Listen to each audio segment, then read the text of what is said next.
In the fog-choked streets of Victorian London, a single cryptic note, dripping with the scent of rare tobacco, falls into the hands of Sherlock Holmes, whispering of a shadowy figure known only as the Phantom. Who is this mastermind threatening the city's elite with secrets that could topple empires? Why does a grieving widow's plea hide a darker truth? As Holmes and Watson plunge into a deadly game of masks, betrayal, and hidden vaults, every clue pulls them deeper into a conspiracy where no one can be trusted. Will they unmask the Phantom before London's power crumbles? Chapter 1. The enigmatic cipher. The fog hung low over Baker Street, curling around the gas lamps like a living thing, softening their glow to a faint amber haze. Inside 221B, the air was warm, thick with the scent of pipe tobacco and the crackle of a fire in the grate. Sherlock Holmes sat in his armchair, his long fingers steepled beneath his chin, his eyes fixed on the flickering flames as if they held the answers to some unspoken question. Dr. John Watson, seated opposite, turned the pages of the Times with a rustle, his brow furrowed at the latest reports of unrest in the colonies. The room was quiet, save for the occasional creak of the floorboards above, where Mrs. Hudson bustled about her morning tasks. It was a moment of rare calm, but Watson knew better than to trust it. With Holmes, tranquility was often the prelude to a storm. The storm arrived promptly at 10:30, heralded by a sharp rap at the door. Mrs. Hudson's voice, tinged with the faintest exasperation, announced a visitor. "A Lady Evelyn Harcourt, Mr. Holmes," she said, ushering in a woman whose elegance seemed at odds with the urgency in her eyes. Lady Harcourt was perhaps 40, her auburn hair swept beneath a velvet hat, her gown a deep emerald that spoke of wealth and taste. Yet her gloved hands twisted together, betraying a nervousness that Holmes's keen gaze did not miss. "Mr. Holmes, Dr. Watson," she began, her voice steady but laced with strain, "I come to you with a matter of the utmost delicacy. My late husband, Sir Charles Harcourt, left behind a document, a note, really, that I found in his safe only yesterday. I cannot make sense of it, but I fear it portends something sinister." Holmes leaned forward, his interest piqued. "Ah, note, you say? May I see it?" Lady Harcourt hesitated, then drew a folded sheet from her reticule. It was a single page of heavy vellum, its edges slightly yellowed, covered in a series of cryptic symbols, lines, dots, and curves arranged in no discernible pattern. Holmes took it with a reverence reserved for rare manuscripts, holding it to the light, then bringing it close to his nose. "Curious," he murmured. "A faint trace of Turkish tobacco latakia, if I'm not mistaken. Not a common blend in London. Tell me, Lady Harcourt, was your husband a smoker?" She blinked, startled by the question. "Why, yes, but only occasionally. He preferred cigars. Why do you ask?" Holmes did not answer, his attention fixed on the note. He turned it over, examining the back, then held it near the fire to check for invisible ink. "No watermark, no hidden script," he said, almost to himself. "The cipher is deliberate, complex, not the work of an amateur." He glanced at Lady Harcourt. "What makes you believe this note is sinister?" Her lips tightened. "The words at the bottom, 'The Phantom moves unseen,' and 'The Gilded Cage binds all.' I found them. Unsettling. Sir Charles died 6 months ago, an apparent heart attack, but there were rumors of enemies among his peers. He was a man of influence, Mr. Holmes, with connections to London's wealthiest families. I fear this note suggests a threat, perhaps to me or others like us." Holmes's eyes gleamed with the thrill of a challenge. "A phantom and a gilded cage," he mused. "Intriguing metaphors. The cipher may hold the key to their meaning. Watson, fetch my cipher index from the shelf volume 3, if you please." Watson complied, handing over a worn leather tome. Holmes flipped through it with practiced ease, his fingers dancing over pages filled with arcane symbols and their interpretations. "This is no standard substitution cipher," he said after a moment. "It resembles a Polybius square, but with modifications, perhaps a keyword or transposition. I shall need time to unravel it." He turned to Lady Harcourt. "Where was this safe kept, and who else had access to it?" "Only Sir Charles and I knew the combination," she replied. "It was in his study at our Mayfair residence. Since his death, I've kept the house locked, save for the servants, who are loyal to a fault." Holmes nodded, though his expression suggested skepticism. "Loyalty is a variable, Lady Harcourt. I shall need to visit your home. In the meantime, tell me about this phantom. Have you heard the term before?" She shook her head. "Not until I read the note.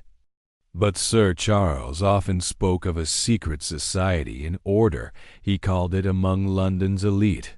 He was vague, dismissive even, but I sensed he was entangled in something he regretted. Could this phantom be part of it?" Holmes's lips curved into a faint smile. "A secret society, you say? How delightfully melodramatic. Watson, we shall accompany Lady Harcourt to Mayfair at once, but first a small detour. The scent of Latakia lingers in my mind, and there is a tobacco shop in Soho that may shed light on its source." The carriage ride to Mayfair was brisk, the fog parting reluctantly before the horses' hooves. Lady Harcourt's residence was a grand affair, all Georgian symmetry and polished marble, its windows glinting like watchful eyes. Holmes examined the study with the precision of a surgeon, noting the safe's intricate lock, the orderly desk, and a faint scratch on the floor that suggested the safe had been moved recently. "Curious," he said, kneeling to inspect the mark. "This was done within the last month, I'd wager. The dust has not yet settled into the groove." Lady Harcourt frowned. "But no one has touched a safe since Charles's death." "So you believe," Holmes replied, his tone neutral. He turned his attention to the cipher, spreading it on the desk and sketching its symbols onto a fresh sheet. "The structure suggests a grid-based cipher, possibly 5 by 5, with a keyword to scramble the order. The reference to a phantom and a gilded cage implies a conspiracy, perhaps among your husband's peers. Tell me, who were his closest associates?" Lady Harcourt hesitated, then listed several names. Lord Reginald Ashford, a financier with a reputation for ruthlessness. Sir Henry Vale, a reclusive industrialist. And Lady Margaret Thorne, a widow known for her charitable works but rumored to have a sharp edge.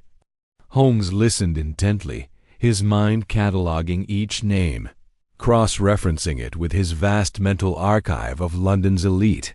Their detour, too. Soho took them to a narrow shop tucked between a pawnbroker and a gin palace. The sign read Grayson's Tobaccos, and the air inside was heavy with the scent of exotic blends. Mr. Grayson, a wiry man with ink-stained fingers, confirmed that Latakia was a specialty item sold only to a select few.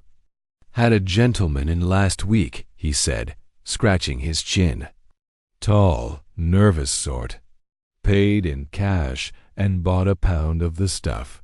Didn't give a name, but he mentioned a masked ball at Harcourt House. Holmes's eyes narrowed. A masked ball, you say? When is this event to take place?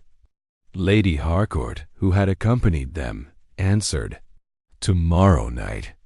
It's an annual affair, hosted in Charles's memory. The guest list includes most of London's high society." "Excellent," Holmes said, his voice alight with anticipation. "The perfect setting for a phantom to move unseen. Watson, we shall attend this ball. Disguises will be necessary. I think a Venetian mask for you, perhaps, and something suitably unobtrusive for myself." As they left the shop, the fog had thickened, cloaking Soho in a ghostly veil. Watson, ever the pragmatist, voiced his concerns. "Holmes, this cipher, this phantom, it all feels like a shadow play." "Are we chasing a ghost?" Holmes chuckled, a rare sound. "My dear Watson, ghosts leave no tobacco scent, nor do they write in ciphers. This is a human hand at work, and I intend to grasp it. The ball will reveal more than masks, mark my words." Back at Baker Street, Holmes spent the evening poring over the cipher, his pipe sending curls of smoke toward the ceiling. Watson watched, marveling at the intensity of his friend's focus. By midnight, Holmes had made progress, deciphering a fragment. "The phantom binds the cage." He leaned back, satisfied, his mind already turning to the masked ball. "The gilded cage," he murmured. "A vault, perhaps, or a metaphor for control. Tomorrow, Watson, we shall see who flinches under scrutiny." The chapter closed with Holmes staring into the fire, the cipher spread before him, its secrets beginning to yield. Watson, penning notes for his journal, felt the familiar thrill of a case unfolding, confident that Holmes's sharp intellect would pierce the fog of mystery. The masked ball loomed, a stage for secrets and revelations, and Holmes was ready to take his place upon it. Chapter 2. The masked ball, the grand ballroom of Harcourt House, glittered under the glow of a dozen crystal chandeliers, their light refracting in a dazzling display across polished marble floors and gilded walls. The air was thick with the scent of roses, expensive perfume, and the faint tang of champagne. London's elite mingled in a sea of silk gowns and tailored evening suits, their faces hidden behind elaborate masks adorned with feathers, jewels, and velvet.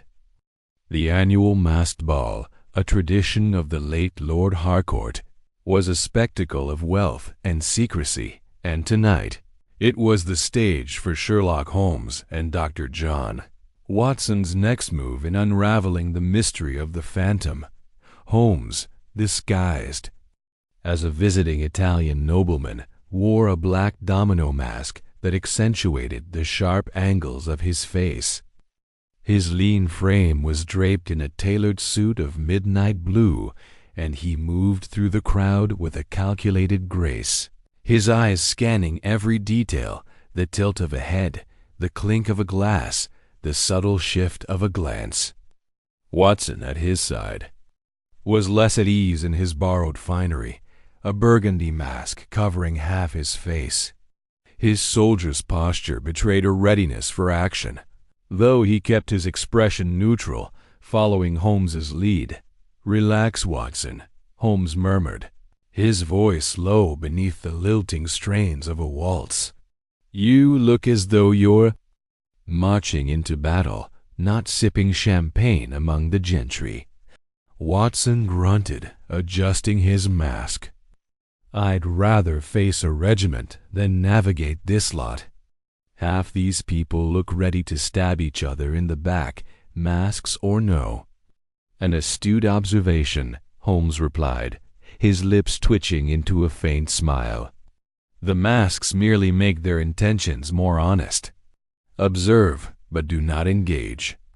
We are here to listen, to watch, and to find the thread that leads to the phantom.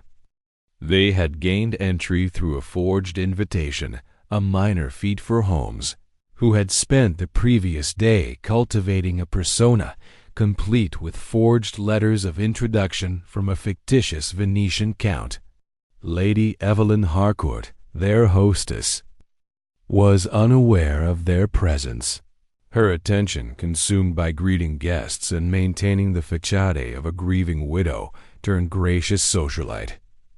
Holmes had noted her elegance from afar, a tall woman in a silver mask and flowing gown of emerald silk, her movements deliberate, her laughter a touch too practiced.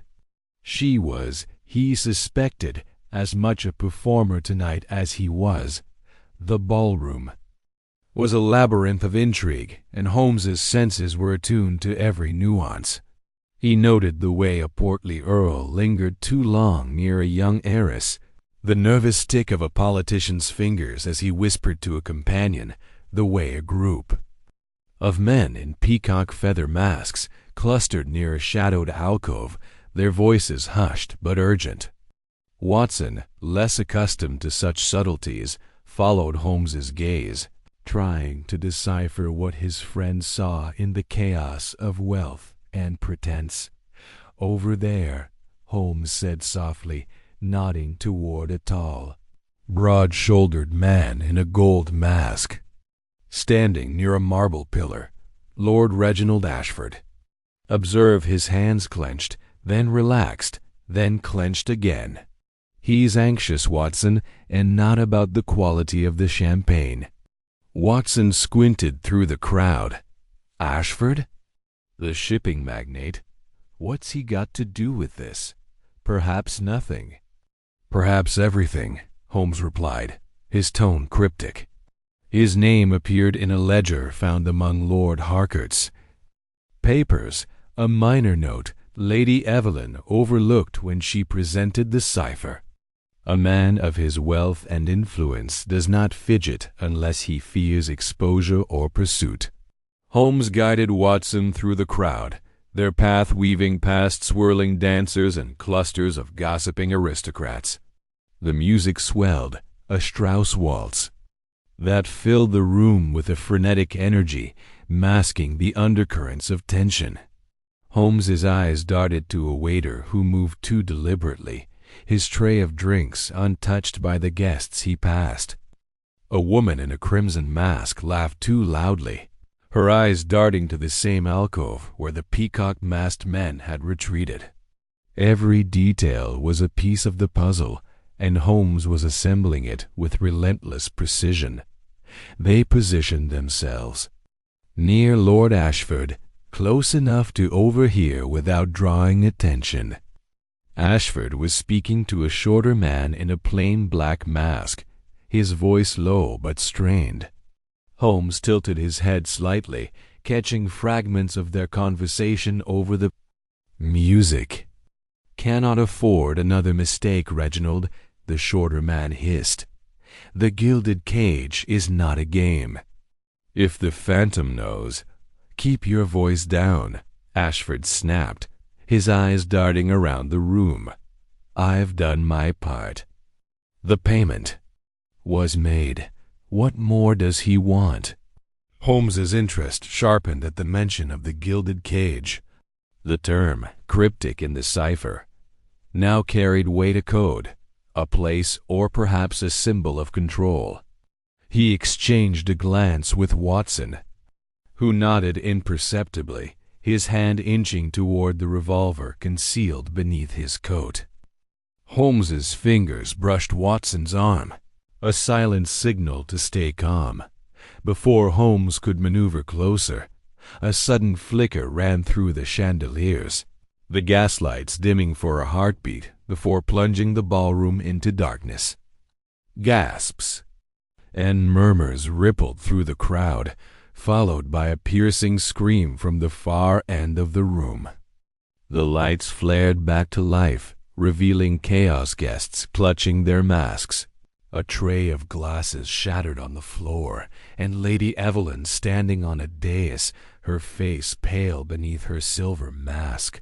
"My friends," she called, her voice steady, despite the tremor in her hands. "A minor fault in the gas lines, nothing more. Please enjoy the evening." But the damage was done. Holmes's gaze swept the room, noting the absence of the peacock-masked men and the waiter he'd marked earlier. Watson leaned close, his voice urgent. "That scream wasn't about the lights, Holmes. Something's happened." Holmes nodded. Already moving toward the source of the scream, a cluster of guests near a side table, draped in white linen. A woman in a sapphire gown stood trembling, her mask askew, pointing to an empty velvet case on the table. "It's gone," she cried. "The Star of Bombay, my sapphire pendant. Stolen right under our noses." The crowd buzzed with indignation, but Holmes's attention was elsewhere. He knelt beside the table, his fingers brushing the floor, then lifted them to his nose. A faint scent, bitter, chemical, not unlike chloroform, lingered on the cloth. His eyes narrowed as he scanned the room, landing on a single black feather, barely noticeable, caught in the folds of a curtain nearby. "Watson," he said, rising with the feather in hand, "the theft is a diversion. The phantom is here, or his agents are. This feather note, its iridescence, the length of the quill, not a common bird. A distraction to cover a greater move." Watson frowned, glancing at the chaotic crowd. A diversion for what? To slip away, or to target someone specific? Holmes's eyes gleamed with the thrill of the chase. "That, my dear Watson, is what we shall discover. Come, we must act quickly." They slipped through the crowd, Holmes leading the way to the alcove, where the peacock-masked men had been. The space was empty now, save for a faint scuff mark on the floor, a boot, freshly polished, with a distinctive tread. Holmes crouched, examining it, his mind racing.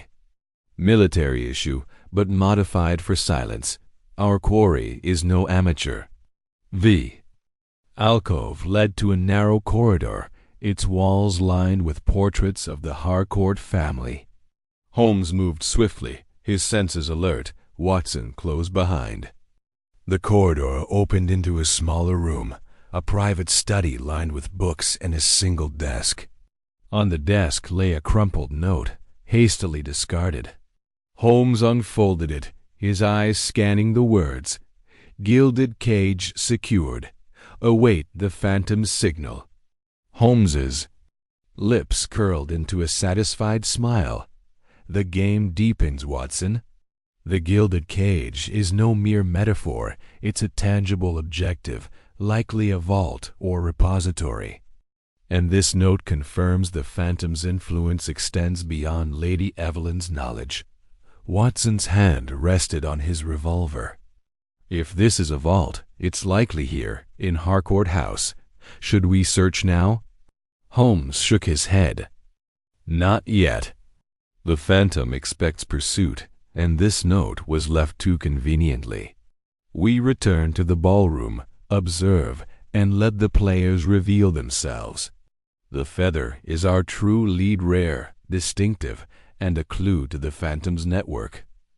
They rejoined the crowd, the waltz resuming as if the blackout and theft had never occurred. Lord Ashford was still near the pillar, his mask now slightly askew, his eyes darting nervously. Holmes noted Lady Evelyn's absence from the dais, her emerald gown nowhere in sight. The peacock-masked men had not returned, and the waiter with. The untouched tray was gone. As the evening wore on, Holmes and Watson circulated, their disguises holding under scrutiny.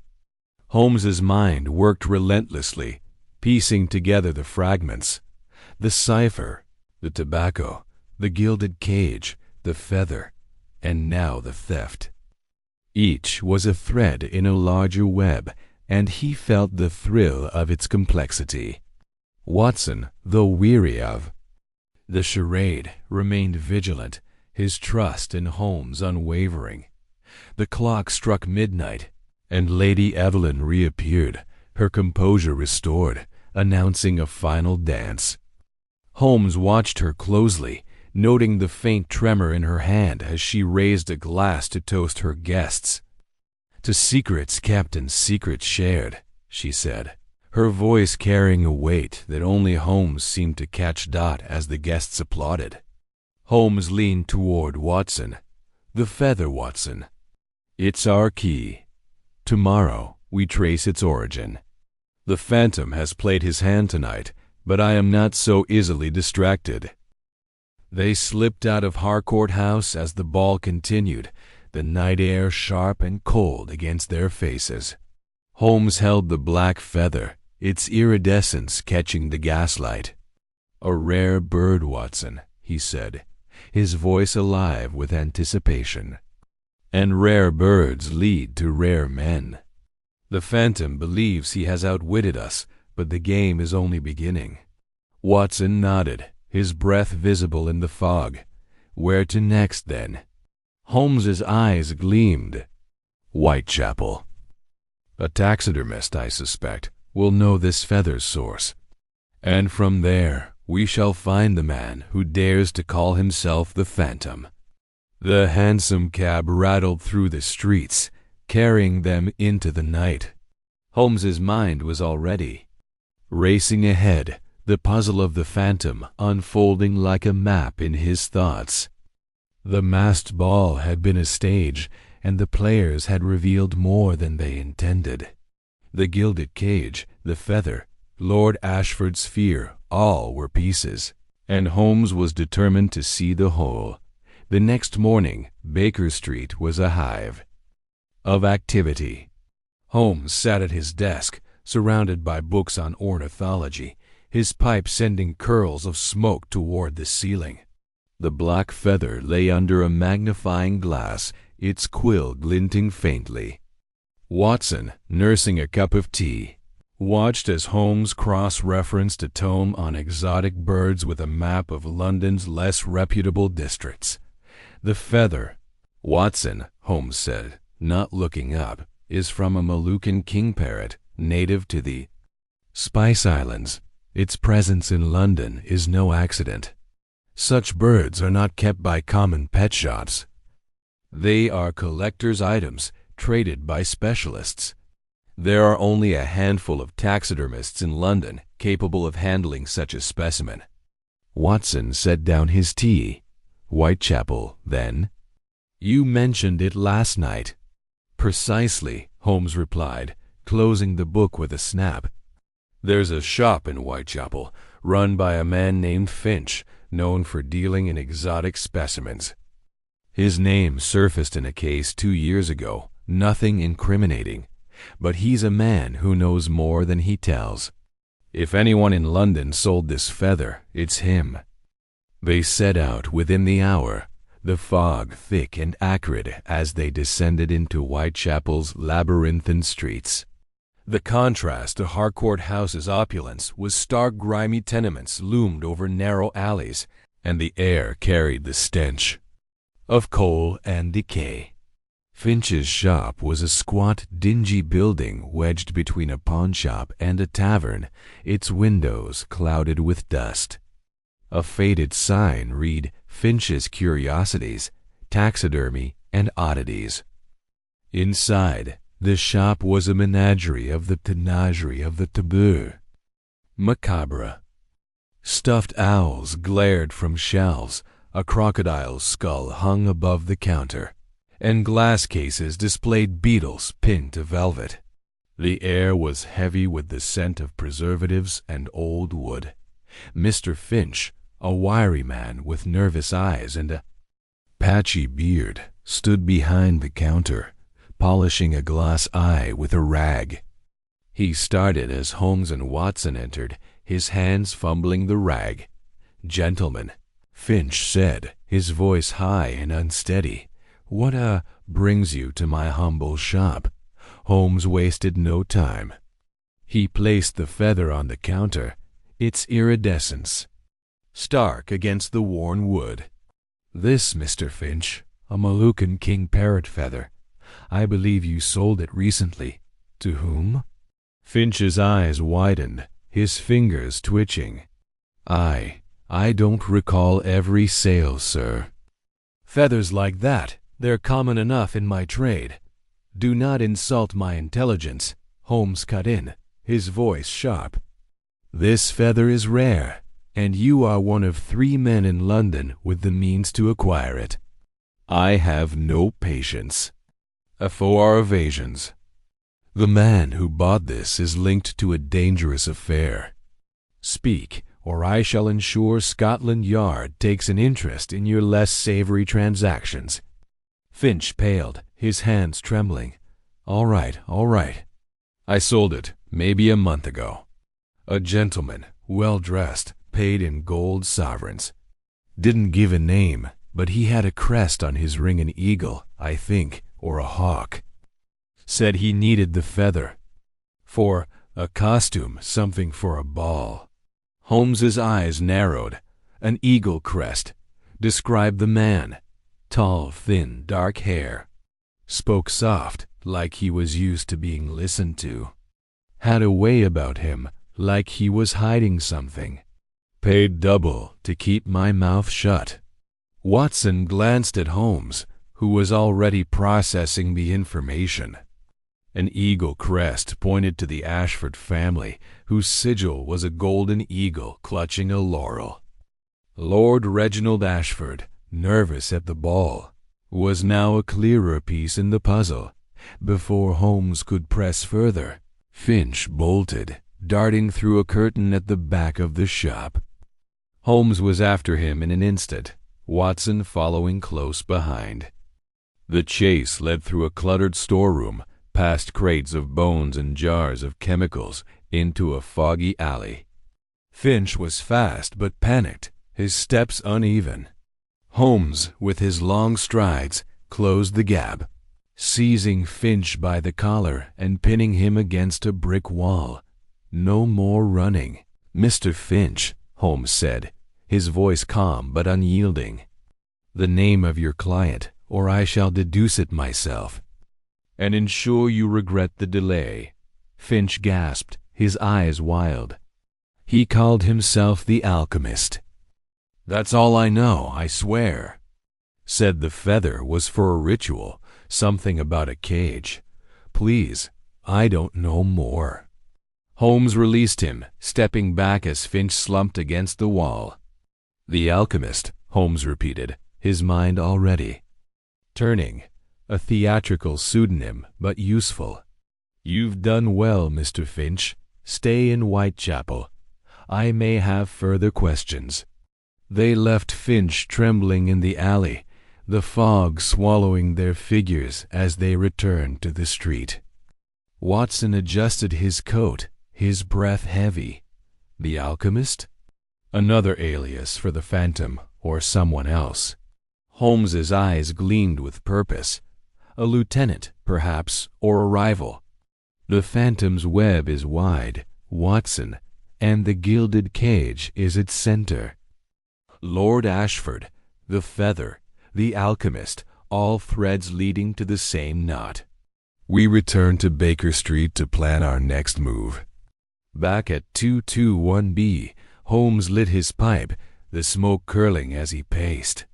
The feather lay on his desk, beside a sketch of the Ashford crest. Watson sat by the fire, his notebook open, recording the day's findings. "If Ashford's involved," Watson said, "he's either a victim or a conspirator." "Which do you reckon?" Holmes paused, his gaze distant. "Both, I suspect.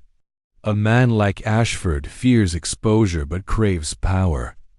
The gilded cage, whether a vault or a metaphor, holds secrets that bind men like him. The alchemist is the key, Watson.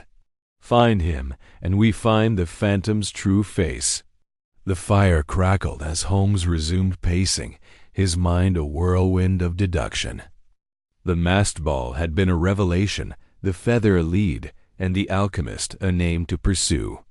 The game was afoot, and Sherlock Holmes was in his element, the shadow of the phantom looming larger with every step. Chapter 3. The feathers trailed. Fog hung heavy over London streets, a gray shroud that clung to the cobblestones and muffled the clatter of hooves and wheels. Sherlock Holmes and Dr. John Watson stepped out of their hansom cab in Whitechapel, the air thick with the scent of coal smoke and damp earth. The contrast from the glittering opulence of Harcourt House was stark. Here, the world was gritty, shadowed, and alive with the low hum of survival. Holmes's sharp eyes scanned the narrow street, catching the flicker of gaslight on a sign that read Finch's Taxidermy and Curiosities. The shop's grimy window displayed a stuffed owl, its glass eyes glinting as if guarding secrets of its own. Holmes adjusted his coat, his expression one of focused anticipation. "The feather, Watson," he said, his voice low but vibrant with purpose. "A clue so singular it demands our attention. A rare bird, a rare mind behind it. We are on the scent of something extraordinary." Watson, bundled against the chill, clutched his walking stick a little tighter. "A feather from a masked ball leading us to this den? It's a leap, Holmes. How can you be sure it's not just some eccentric's ornament?" Holmes's lips twitched into a faint smile. "The feather is from a hyacinth macaw, Watson, an exotic creature not native to our shores. Its presence at the ball was no accident. Someone meant for it to be noticed, perhaps even by me. Come, let us see what Mr. Finch knows of his clientele." The bell above the shop door jingled as they entered, a sharp note cutting through the musty air. Inside, the shop was a labyrinth of shelves, cluttered with taxidermied animals, foxes frozen mid-pounce, parrots perched in eternal silence, and a single unsettling crocodile head mounted on the wall. Dust motes danced in the dim light filtering through the grimy window. Behind the counter stood Mr. Finch, a wiry man with a pinched face and nervous eyes that darted between Holmes and Watson like a cornered animal's. "Good day, gentlemen," Finch said, his voice high and unsteady. He wiped his hands on a stained apron, leaving streaks of some unidentifiable residue. "What brings you to my humble establishment? A fine pheasant for your study, perhaps?" Holmes stepped forward, his presence filling the cramped space. He produced the feather, its vibrant blue catching the light. "This, Mr. Finch, a hyacinth macaw feather, I believe. Quite rare for London. I understand you are the city's foremost supplier of such exotica. Who purchased this from you?"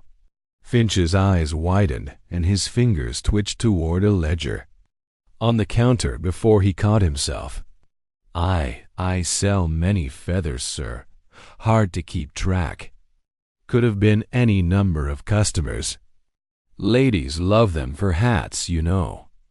Holmes's gaze sharpened, pinning Finch like a specimen to a board.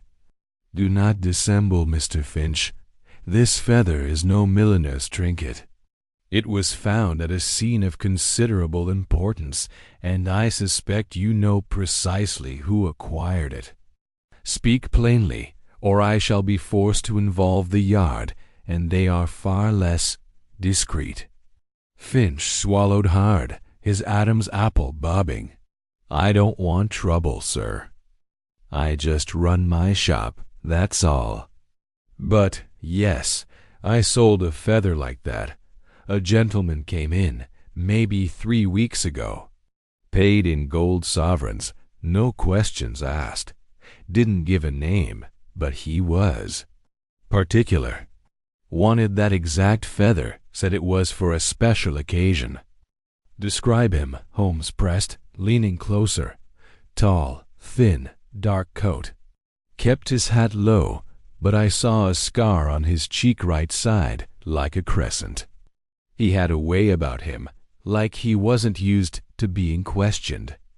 Paid double what I asked and left quick. Watson frowned, scribbling notes in his pocketbook. Gold sovereigns? That's unusual. And a scar distinctive, but not enough to identify him. Holmes's eyes gleamed. Not yet, Watson, but we are building a picture. Mr. Finch, these sovereigns, did you keep any? Finch hesitated, then reached under the counter and produced a small cloth bag. He tipped out a single gold coin, its surface gleaming faintly in the dim light. Holmes took it, turning it over in his gloved hand. His brow furrowed as he examined the coin's edge, where a faint crest was etched, a lion rampant, entwined with a serpent. The Ashford family crest, Holmes murmured, almost to himself. Lord Reginald Ashford, a guest at the masked ball, and now linked to this feather. Curiouser and curiouser. Watson's jaw tightened. Ashford, the nervous chap at the ball? You think he's mixed up in this phantom business?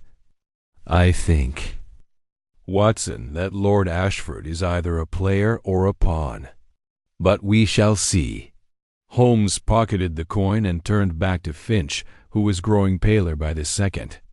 One more thing, Mr. Finch. Did this gentleman mention anything else?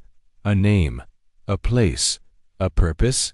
Finch's eyes darted to the door, as if expecting someone to burst through. He said something odd. Muttered it, like he didn't mean. For me to hear. Something about the alchemist needing it for the cage. I thought he was just rambling, but it stuck with me. The alchemist, Holmes repeated, his voice low and intense. A name, Watson. A thread to pull. Thank you, Mr. Finch. You've been most illuminating. Before Watson could ask another question, Finch bolted. He vaulted over the counter with surprising agility, knocking over a tray of glass eyes that scattered like marbles across the floor. He darted toward a back door, disappearing into the alley beyond. Holmes, Watson shouted, already moving. After him. Holmes was already in motion, his long strides eating up the distance. They burst into the alley where the fog was, thicker, swallowing shapes and sounds. Finch's footsteps echoed ahead, a frantic patter against the wet cobblestones. The chase led them through a maze of narrow passages, past overflowing bins and shadowy doorways. Holmes moved like a bloodhound, his senses attuned to every sound and shift in the air. They cornered Finch in a dead-end alley, where he stood panting, his back against a crumbling brick wall. His eyes were wide with fear, and he clutched a small knife, waving it ineffectually. Stay back. I don't know nothing else, I swear. Holmes slowed, raising a hand to calm him. Put the knife down, Mr. Finch. We mean you no harm. But you will tell me everything you know about the alchemist, or I assure you, your troubles will multiply. Finch's hand trembled, and the knife clattered to the ground. He slumped against the wall, defeated. I don't know much, I swear. The man with the scar, he came to me twice. Second time, he mentioned the alchemist again, said he was working for him. Said the feather was for a signal, something about a meeting. That's all I got, I promise. Holmes studied him for a long moment, then nodded. Very well. Stay in your shop, Mr. Finch, and speak of this to no one. The alchemist may not take kindly to loose tongues.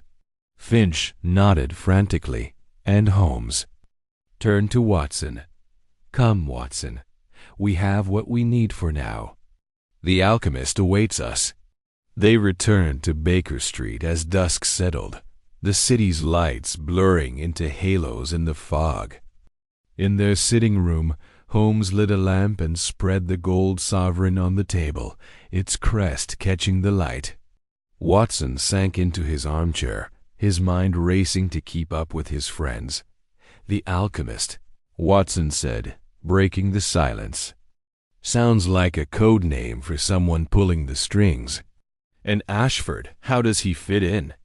Holmes paced, his pipe unlit but clenched between his teeth. "Lord Ashford is connected, Watson, but whether as victim or conspirator, I cannot yet say.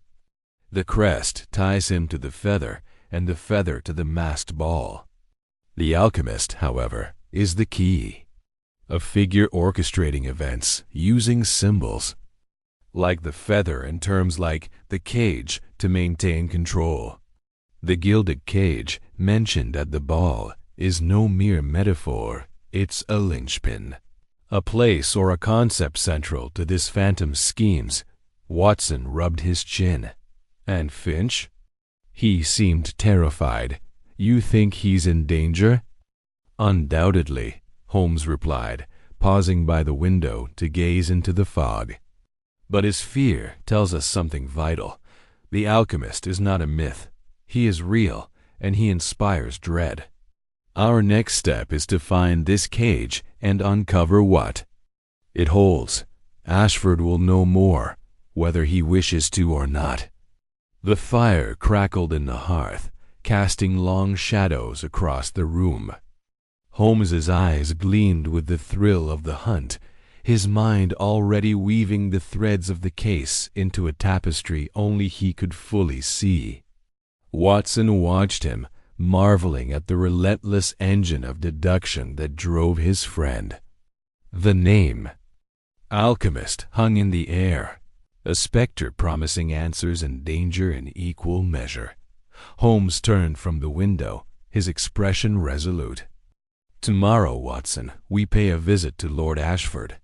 The net is tightening, and I intend to see what it catches."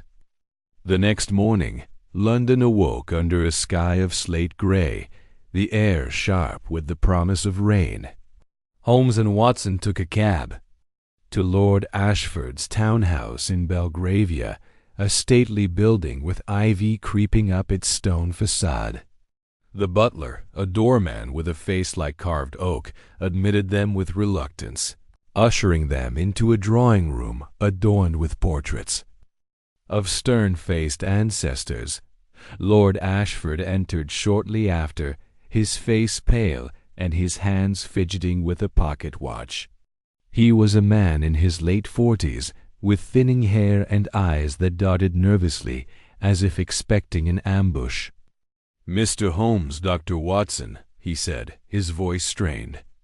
"I trust this is about the unfortunate incident at the ball."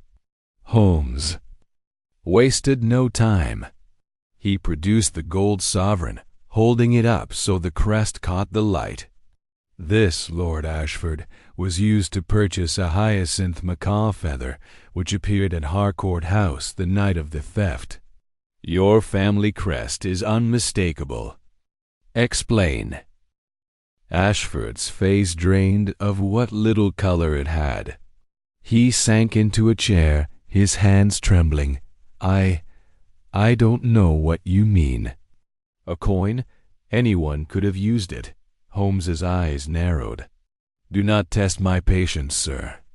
The feather, the crest, your demeanor at the ball point to your involvement in something far larger than a stolen jewel. Who is the alchemist, and what is the gilded cage?" Ashford's mouth opened, then closed. He glanced at the door, as if considering flight, but Holmes's gaze held him fast. I cannot speak of it," he whispered. "They'll destroy me. My family, my reputation. Your reputation will fare worse if I bring this to Scotland Yard, Holmes said coolly. Speak, and I may yet keep your name out of it. Ashford buried his face in his hands, his voice barely audible. The Gilded Cage, it's a vault. A place where secrets are kept secrets that could ruin half the peerage. I was drawn into it years ago to protect my family's finances. The alchemist, he runs it all. I don't know his true name. He uses intermediaries, men like the one with the scar. They call themselves the Order. Watson leaned forward, his voice low. The Order? A secret society? Ashford nodded, his eyes haunted. They hold power over us. Documents, letters, proof of indiscretions. They use them to control us, to make us pay or act as they wish. The Phantom, he's their enforcer. I thought the feather was just a decoration, but now I fear it was a message. Holmes's expression remained impassive, but his mind was racing. Where is this vault, Lord Ashford? And what does the alchemist want? I don't know. Where it is, Ashford said, his voice breaking. They never tell us. Meetings are held in secret in different places. The next one is tomorrow night in a crypt beneath St. Agnes's Church. I can get you in, but you must swear to protect me. Holmes nodded. You have my word, provided you cooperate fully. Tell me about the man with the scar. Ashford shook his head. I only saw him once, delivering a message. Tall, thin, with that crescent scar. He spoke of the alchemist with reverence, fear, too. That's all I know. Holmes rose, his movements precise. Very well. Prepare for tomorrow night, Lord Ashford. We shall attend this meeting. Betray us, and you will find no corner of London safe from my reach. As they left the townhouse, Watson glanced at Holmes. You believe him? He's scared out of his wits. Fear makes men truthful, Watson, or at least predictable, Holmes replied. Ashford is a pawn, but a useful one. The alchemist, however, is the mind behind this. The Gilded Cage holds the key to their power, and I intend to find it. The following evening, Holmes and Watson prepared for the clandestine meeting. Holmes donned a dark cloak and a false beard, transforming himself into a nondescript figure. Watson, less accustomed to such theatrics, settled for a plain coat and a low-brimmed hat. They arrived at St. Agnes's Church, a crumbling relic in a forgotten corner of the city, its spire lost in the fog. The crypt's entrance was hidden behind a rusted gate, guarded by a silent figure who checked Ashford's invitation, a card marked with the same lion and serpent crest. Holmes and Watson, presented as Ashford's associates, passed scrutiny and descended into the damp, stone-walled crypt. The air was heavy with the scent of mildew and wax, and the flicker of candles illuminated a circle of cloaked figures, their faces hidden behind masks. A hooded man stood at the center, his voice low and commanding. The Order of the Gilded Cage gathers to ensure our dominion. The Phantom watches, and his will is law. Disobedience will be met with ruin. Holmes's eyes scanned the room, noting every detail, the nervous shuffle of feet, the glint of a ring on the hooded man's hand, the faint scent of a familiar perfume. He leaned toward Watson, whispering, "That ring." Sir Henry Vale, a financier with a reputation for secrecy. He's no mere member, he's close to the alchemist. Before Watson could respond, a commotion erupted. One of the cloaked figures lunged at another, shouting accusations of betrayal. The crypt descended into chaos. masks slipping and voices rising. Holmes seized the moment, slipping through the melee to snatch a folded map from a table at the center. He and Watson fled up the stone steps, pursued by shouts but no footsteps. Back at Baker Street, Holmes unfolded the map, his eyes alight with triumph. It was a detailed plan of a vault beneath a private club in Pall Mall, marked with the words, "Gilded Cage. We have it, Watson," he said, his voice vibrant with excitement. "The heart of their operation. Tomorrow we enter the lion's den." Watson stared at the map, his heart pounding. "And the alchemist?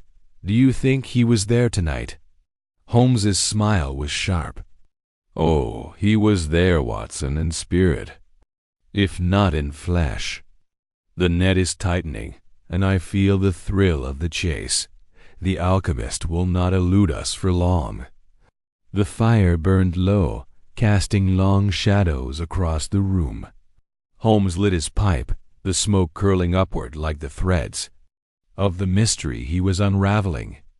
The gilded cage awaited, and with it, the secrets that would bring the Phantom's empire crashing down. Chapter 4. The Alchemist's Lair. The fog hung low over London, a thick gray shroud that clung to the cobblestones and muffled the clatter of hooves and wheels. Sherlock Holmes and Dr. John Watson sat in a hansom cab, the damp air seeping through the cracks as they rattled toward the Thames. The lead from Mr. Finch, the jittery taxidermist, had set Holmes's mind ablaze, and his sharp eyes gleamed with the thrill of pursuit. The name, the alchemist, echoed in his thoughts, a tantalizing thread in the intricate tapestry of the Phantom's conspiracy. Watson, ever the steady counterpoint to Holmes's intensity, adjusted his scarf against the chill. "This alchemist," he said, his voice low, "do you think he's the Phantom himself, or merely another pawn?" Holmes's lips twitched into a faint smile, his gaze fixed on the blurred shapes outside the cab's window. "The Phantom is no mere criminal, Watson. The web we've uncovered, secret societies, coded ciphers, rare feathers, suggests a mind of singular cunning. The alchemist may be a lieutenant, a craftsman of their schemes, but the Phantom is the architect. This warehouse by the Thames will tell us more." The cab slowed as they neared the docks, where the air grew heavy with the stench of tar and rotting fish. The driver rapped on the roof. "This is as far as I go, gents. River's no place for a cab at this hour." Holmes tossed the man a coin and stepped out, his long coat billowing as he scanned the shadowed waterfront. Warehouses loomed like silent sentinels, their windows dark and uninviting. Watson followed, his hand resting on the revolver in his coat pocket, a habit born of too many nights chasing Holmes into danger. Finch said the warehouse was marked with a red anchor. Holmes murmured, his voice barely audible over the lapping of the river. He moved with purpose, his eyes darting over the facades until he spotted the faded symbol on a sagging wooden door. There. The door creaked as Holmes pushed it open, revealing a cavernous interior lit only by slivers of moonlight filtering through cracked shutters. The air inside was thick with the acrid tang of chemicals, and the faint glow of a lantern flickered in the distance. Holmes's silhouette moved like a specter, his steps silent on the dusty floorboards. Watson followed, his senses sharpened by the oppressive stillness. The warehouse was a labyrinth of crates and barrels, some stamped with foreign markings: Calcutta, Shanghai, Alexandria. Holmes's keen eyes noted the details: a crate of glass vials, a stack of ledgers bound in leather, a faint trail of ash leading deeper into the maze. He crouched, examining the ash with a gloved finger. charred remnants of opium poppies. He said softly, curious. The alchemist's trade is not merely chemical but illicit. They pressed deeper, guided by the flickering lantern light. The air grew warmer, the chemical stench intensifying. At the heart of the warehouse they found a makeshift laboratory, tables cluttered with beakers, burners, and strange contraptions of glass and metal. A large brass alembic hissed softly, its contents bubbling under a low flame. Shelves lined the walls, laden with jars of powders and liquids, their labels written in a meticulous script. Holmes's gaze swept over the scene, cataloging every detail with the precision of a machine. "Extraordinary," he whispered, his fingers brushing a ledger on the table. "This is no mere hideout. It's a nexus of operations, chemical, financial, and secretive." Watson peered over his shoulder as Holmes opened the ledger. Its pages were filled with cryptic entries, dates, sums in pounds and guineas, and coded symbols that matched the cipher from Lady Evelyn's note. "Payments," Holmes said, his voice taut with excitement. "Hundreds of them, to accounts across London, Paris, and Vienna. And here," he pointed to a recurring entry marked with a stylized P, the Phantom's signature. Before Watson could respond, a faint click echoed through the warehouse. Holmes's head snapped up, his eyes narrowing. "A trap," he said, his voice sharp. "Move, Watson." The air grew heavy with a sickly sweet odor, and a faint hiss emanated from the shadows. Holmes grabbed Watson's arm, pulling him toward a stack of crates as a noxious green vapor began to seep from vents in the floor. Watson's throat burned, his vision blurring, but Holmes's grip was unrelenting. "Hold your breath." Holmes barked, dragging a handkerchief from his pocket and pressing it to his face. They stumbled through the maze, the gas curling around them like a living thing. Holmes's mind raced, calculating their escape. He spotted a rusted ladder leading to a loft and shoved Watson toward it. "Up now," he ordered, his voice muffled by the cloth. Watson climbed, his limbs heavy, the gas stinging his eyes. Holmes followed, his movements swift and precise despite the chaos. They reached the loft, where a broken window offered a glimpse of the night sky. Holmes smashed the remaining glass with his cane, letting fresh air flood in. Watson gasped, leaning against the wall, his heart pounding. Below, the gas swirled, obscuring the laboratory. Holmes's eyes gleamed with a mix of frustration and exhilaration. "Clever," he muttered. "The alchemist anticipated intruders. But they've left us a gift." He held up the ledger page he'd torn free in their flight, its edges singed but legible. "This will lead us to the Gilded Cage," he said, his voice steady despite the lingering fumes. "The Phantom's vault is real, Watson, and it's the key to their power." They descended the ladder cautiously, the gas dissipating as a hidden mechanism clicked off. The warehouse was silent again, but Holmes's senses remained on edge. He moved to the laboratory table, examining the equipment with renewed focus. A small vial caught his eye, its contents shimmering with an unnatural sheen. He pocketed it carefully, his mind already analyzing its potential. "Holmes," Watson said, his voice hoarse, "this place is a death trap. We should leave before the alchemist returns." Holmes nodded, but his gaze lingered on a locked cabinet in the corner. He produced a set of lockpicks from his coat and set to work, his fingers deft despite the tension. The lock clicked open, revealing a stack of documents and a small ornate box. Holmes opened the box. revealing a single gold sovereign stamped with the Ashford crest, the same crest Finch had described. "Lord Reginald," Holmes said, his voice low and certain. "He's deeper in this than I suspected." Watson frowned, still catching his breath. Ashford? But why would a man of his standing be involved in such a scheme? "Desperation, Watson," Holmes replied, slipping the coin into his pocket. "The Ashford fortune has been crumbling for years. Men like him turn to shadows when the light of wealth fades. They gathered what evidence they could carry another ledger page, a map marked with cryptic symbols, and a sample of the strange, shimmering liquid. As they made their way to the exit, Holmes's mind was already racing ahead, piecing together the fragments of the puzzle. The alchemist was a key player, but the phantom remained the true enigma, their motives and identity. Still shrouded in mystery, the night air was a sharp relief as they emerged from the warehouse.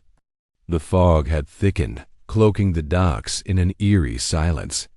Holmes paused, his silhouette stark against the river's gleam. "The Gilded Cage," he murmured. "A vault of secrets, Watson. That's what holds the phantom's power. And Lord Ashford will lead us to it." Watson adjusted his hat, his expression a mix of exhaustion and admiration. "You're certain Ashford's the next step?" Holmes's smile was razor-sharp. "As certain as the tide, Watson. The alchemist's lair has confirmed my suspicions. The phantom is playing a game of control, and Ashford is a pawn who knows more than he's let on. Tomorrow we pay him a visit." They hailed a cab, the clatter of hooves breaking the stillness. As they rode back to Baker Street, Holmes leaned back, his eyes half closed, but his mind alight with deductions. The ledger page, the crest, the shimmering violol, all were pieces of a grander design. The phantom was close, their shadow stretching across London's elite, but Holmes was closer still, his intellect a beacon in the fog. The cab rolled on, and Watson watched his friend, marveling at the fire that burned within him. The alchemist's lair had been a crucible, testing their resolve, but Holmes emerged unscathed, his confidence unshaken. The hunt was far from over, but for now they had a name, a crest, and a destination. The Gilded Cage awaited, and with it the truth. The next morning, Baker Street was bathed in a pale, watery light. Holmes sat by the fire, the ledger page spread before him, his pipe sending curls of smoke toward the ceiling. Watson entered, carrying a tray of tea and toast, his face still marked by the strain of the previous night. "You've been up all night, haven't you?" Watson said, setting the tray down. "What have you found?" Holmes tapped the ledger with a long finger. "Patterns, Watson. The payments listed here correspond to dates of significant social events, balls, galas, parliamentary sessions. The phantom's influence is tied to moments when the elite are most vulnerable. And this," he held up the gold sovereign, its crest catching the light. "This ties Ashford to the alchemist's operations. He's not just a victim of blackmail. He's a participant." Watson poured tea, his brow furrowed. But why would Ashford risk everything? His reputation, his title, pride and desperation are powerful motivators, Holmes said, his voice low. "The Ashford estate is mortgaged to the hilt. He's been selling family heirlooms to keep up appearances. The Order of the Gilded Cage offered him a way to maintain his status, but at a cost." Watson sipped his tea, considering. "And the alchemist? What's their role?" Chapter 4. The Alchemist's Lair. The fog hung low over London, a thick gray shroud that clung to the cobblestones and muffled the clatter of hooves and wheels. Sherlock Holmes and Dr. John Watson sat in a hansom cab, the damp air seeping through the cracks as they rattled toward the Thames. The lead from Mr. Finch, the jittery taxidermist, had set Holmes's mind ablaze, and his sharp eyes gleamed with the thrill of pursuit. The name, The Alchemist, echoed in his thoughts, a tantalizing thread in the intricate tapestry of the Phantom's conspiracy. Watson, ever the steady counterpoint to Holmes's intensity, adjusted his scarf against the chill. "This alchemist," he said, his voice low, "do you think he's the Phantom himself, or merely another pawn?" Holmes's lips twitched into a faint smile, his gaze fixed on the blurred shapes outside the cab's window. "The Phantom is no mere criminal, Watson. The web we've uncovered, secret societies, coded ciphers, rare feathers, suggests a mind of singular cunning. The alchemist may be a lieutenant, a craftsman of their schemes, but the Phantom is the architect. This warehouse by the Thames will tell us more." The cab slowed as they neared the docks, where the air grew heavy with the stench of tar and rotting fish. The driver rapped on the roof. "This is as far as I go, gents. River's no place for a cab at this hour." Holmes tossed the man a coin and stepped out, his long coat billowing as he scanned the shadowed waterfront. Warehouses loomed like silent sentinels, their windows dark and uninviting. Watson followed, his hand resting on the revolver in his coat pocket, a habit born of too many nights chasing Holmes into danger. Finch said the warehouse was marked with a red anchor. Holmes murmured, his voice barely audible over the lapping of the river. He moved with purpose, his eyes darting over the facades until he spotted the faded symbol on a sagging wooden door. There. The door creaked as Holmes pushed it open, revealing a cavernous interior lit only by slivers of moonlight filtering through cracked shutters. The air inside was thick with the acrid tang of chemicals, and the faint glow of a lantern flickered in the distance. Holmes's silhouette moved like a spectre, his steps silent on the dusty floorboards. Watson followed, his senses sharpened by the oppressive stillness. The warehouse was a labyrinth of crates and barrels, some stamped with foreign markings: Calcutta, Shanghai, Alexandria. Holmes's keen eyes noted the details: a crate of glass vials, a stack of ledgers bound in leather, a faint trail of ash leading deeper into the maze. He crouched, examining the ash with a gloved finger. "Charred remnants of opium poppies," he said softly, curious. "The alchemist's trade is not merely chemical but illicit." They pressed deeper, guided by the flickering lantern light. The air grew warmer, the chemical stench intensifying. At the heart of the warehouse they found a makeshift laboratory, tables cluttered with beakers, burners, and strange contraptions of glass and metal. A large brass alembic hissed softly, its contents bubbling under a low flame. Shelves lined the walls, laden with jars of powders and liquids, their labels written in a meticulous script.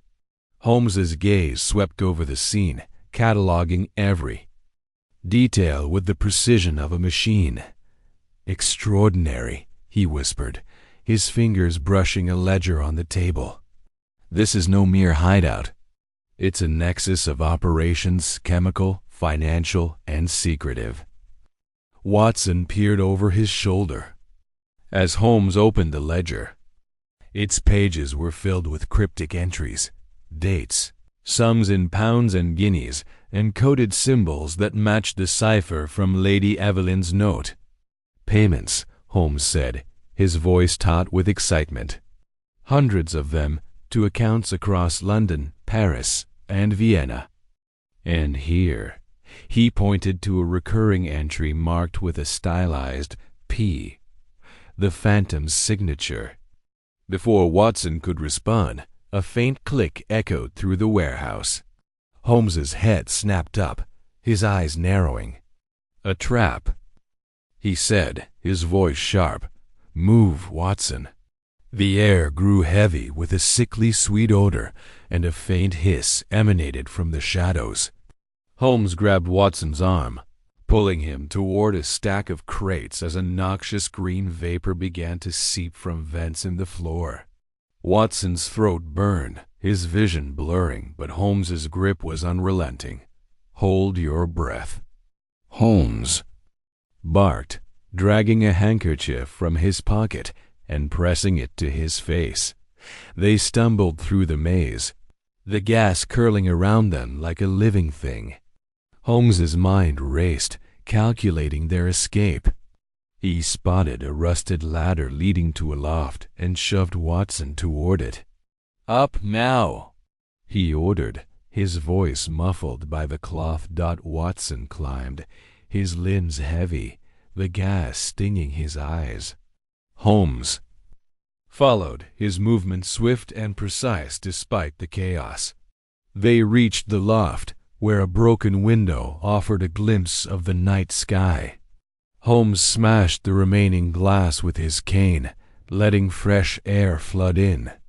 Watson gasped, leaning against the wall, his heart pounding. Below, the gas swirled, obscuring the laboratory.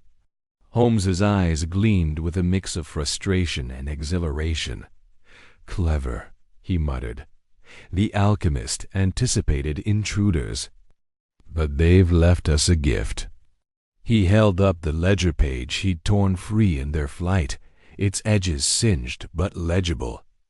"This will lead us to the Gilded Cage," he said, his voice steady despite the lingering fumes. "The Phantom's vault is real, Watson, and it's the key to their power." They descended the ladder cautiously, the gas dissipating as a hidden mechanism clicked off. The warehouse was silent again, but Holmes's senses remained on edge. He moved to the laboratory table, examining the equipment with renewed focus. A small vial caught his eye, its contents shimmering with an unnatural sheen. He pocketed it carefully, his mind already analyzing its potential. "Holmes," Watson said, his voice hoarse, "this place is a death trap. We should leave before the alchemist returns." Holmes nodded, but his gaze lingered on a locked cabinet in the corner. He produced a set of lockpicks from his coat and set to work, his fingers deft despite the tension. The lock clicked open, revealing a stack of documents and a small ornate box. Holmes opened the box, revealing a single gold sovereign stamped with the Ashford crest, the same crest Finch had described. "Lord Reginald," Holmes said, his voice low and certain. "He's deeper in this than I suspected." Watson frowned, still catching his breath. Ashford? But why would a man of his standing be involved in such a scheme? "Desperation, Watson," Holmes replied, slipping the coin into his pocket. "The Ashford fortune has been crumbling for years. Men like him turn to shadows when the light of wealth fades. They gathered what evidence they could carry another ledger page, a map marked with cryptic symbols, and a sample of the strange, shimmering liquid. As they made their way to the exit, Holmes's mind was already racing ahead, piecing together the fragments of the puzzle. The alchemist was a key player, but the Phantom remained the true enigma, their motives and identity. Still shrouded in mystery, the night air was a sharp relief as they emerged from the warehouse. The fog had thickened, cloaking the docks in an eerie silence. Holmes paused, his silhouette stark against the river's gleam. "The Gilded Cage," he murmured. "A vault of secrets, Watson. That's what holds the Phantom's power. And Lord Ashford will lead us to it." Watson adjusted his hat, his expression a mix of exhaustion and admiration. "You're certain Ashford's the next step?" Holmes's smile was razor-sharp. "As certain as the tide, Watson. The alchemist's lair has confirmed my suspicions. The phantom is playing a game of control, and Ashford is a pawn who knows more than he's let on. Tomorrow we pay him a visit." They hailed a cab, the clatter of hooves breaking the stillness. As they rode back to Baker Street, Holmes leaned back, his eyes half closed, but his mind alight with deductions. The ledger page, the crest, the shimmering violol, all were pieces of a grander design. The phantom was close, their shadow stretching across London's elite, but Holmes was closer still, his intellect a beacon in the fog. The cab rolled on, and Watson watched his friend, marveling at the fire that burned within him. The alchemist's lair had been a crucible, testing their resolve, but Holmes emerged unscathed, his confidence unshaken. The hunt was far from over, but for now they had a name, a crest, and a destination. The Gilded Cage awaited, and with it the truth. The next morning, Baker Street was bathed in a pale, watery light. Holmes sat by the fire, the ledger page spread before him, his pipe sending curls of smoke toward the ceiling. Watson entered, carrying a tray of tea and toast, his face still marked by the strain of the previous night. "You've been up all night, haven't you?" Watson said, setting the tray down. "What have you found?" Holmes tapped the ledger with a long finger. "Patterns, Watson. The payments listed here correspond to dates of significant social events, balls, galas, parliamentary sessions. The phantom's influence is tied to moments when the elite are most vulnerable. And this," he held up the gold sovereign, its crest catching the light, "this ties Ashford to the alchemist's operations. He's not just a victim of blackmail. He's a participant." Watson poured tea, his brow furrowed. But why would Ashford risk everything? His reputation, his title, pride and desperation are powerful motivators, Holmes said, his voice low. "The Ashford estate is mortgaged to the hilt. He's been selling family heirlooms to keep up appearances. The Order of the Gilded Cage offered him a way to maintain his status, but at a cost." Watson sipped his tea, considering. "And the alchemist? What's their role?" Chapter 5. Lord Ashford's Confession. The morning air in London was thick with the scent of coal, smoke, and damp stone as Sherlock Holmes and Dr. John Watson made their way to Lord Reginald Ashford's estate on the outskirts of the city. The carriage rattled along the cobbled streets, the clatter of hooves a steady rhythm against the hum of early activity. Holmes sat with his hands steepled, his sharp eyes fixed on some distant point beyond the window, his mind already dissecting the threads of the case. Watson, seated opposite, adjusted his coat against the chill and glanced at his friend, marveling at the intensity that seemed to radiate from him even in repose. "Holmes," Watson ventured, breaking the silence, "do you truly believe Lord Ashford is the key to this phantom business?" He seemed more frightened than cunning at the ball. Holmes's lips twitched into a faint smile. "Fear, Watson, is often the shadow cast by knowledge." Ashford's nervous glances betrayed not just anxiety, but a man burdened by secrets he dares not share. The crest on those sovereigns, the ledger page, both point to him. He is either the phantom or, more likely, a pawn in a larger game. Today we shall find out which. The carriage slowed as they approached Ashford's estate, a sprawling Georgian manor surrounded by manicured gardens and high iron gates. The grandeur of the place was undeniable, but there was a faint air of neglect ivy creeping unchecked up the stone walls, a few cracked panes in the tall windows. The butler, a stoic figure with a face like weathered oak, admitted them with a curt nod and led them through a marble-floored hall adorned with portraits of stern-faced ancestors. Lord Ashford awaited them in a study lined with leather-bound books and heavy oak furniture. He stood by a roaring fire, his hands clasped behind his back, his posture rigid. His face, pale and drawn, bore the marks of sleepless nights, and his eyes darted to the door as Holmes and Watson entered. He was a man in his late 40s, with thinning hair and a mustache that twitched nervously as he greeted them. "Mr. Holmes." "Dr. Watson," he said, his voice strained but polite. "I trust this visit pertains to Lady Harcourt's unfortunate situation?" Holmes wasted no time.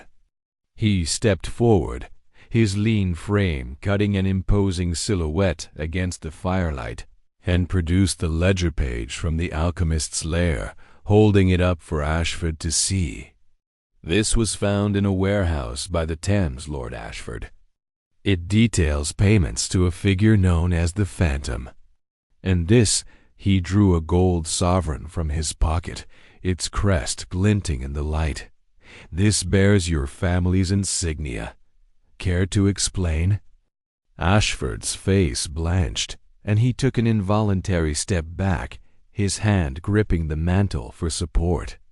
I don't know what you mean," he stammered. "That crest is old, common among certain families. Do not insult my intelligence."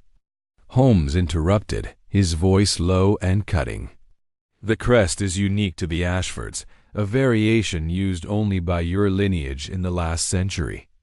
The ledger lists payments to you, and the sums correspond to dates when you were seen in the company of questionable figures at Harcourt House.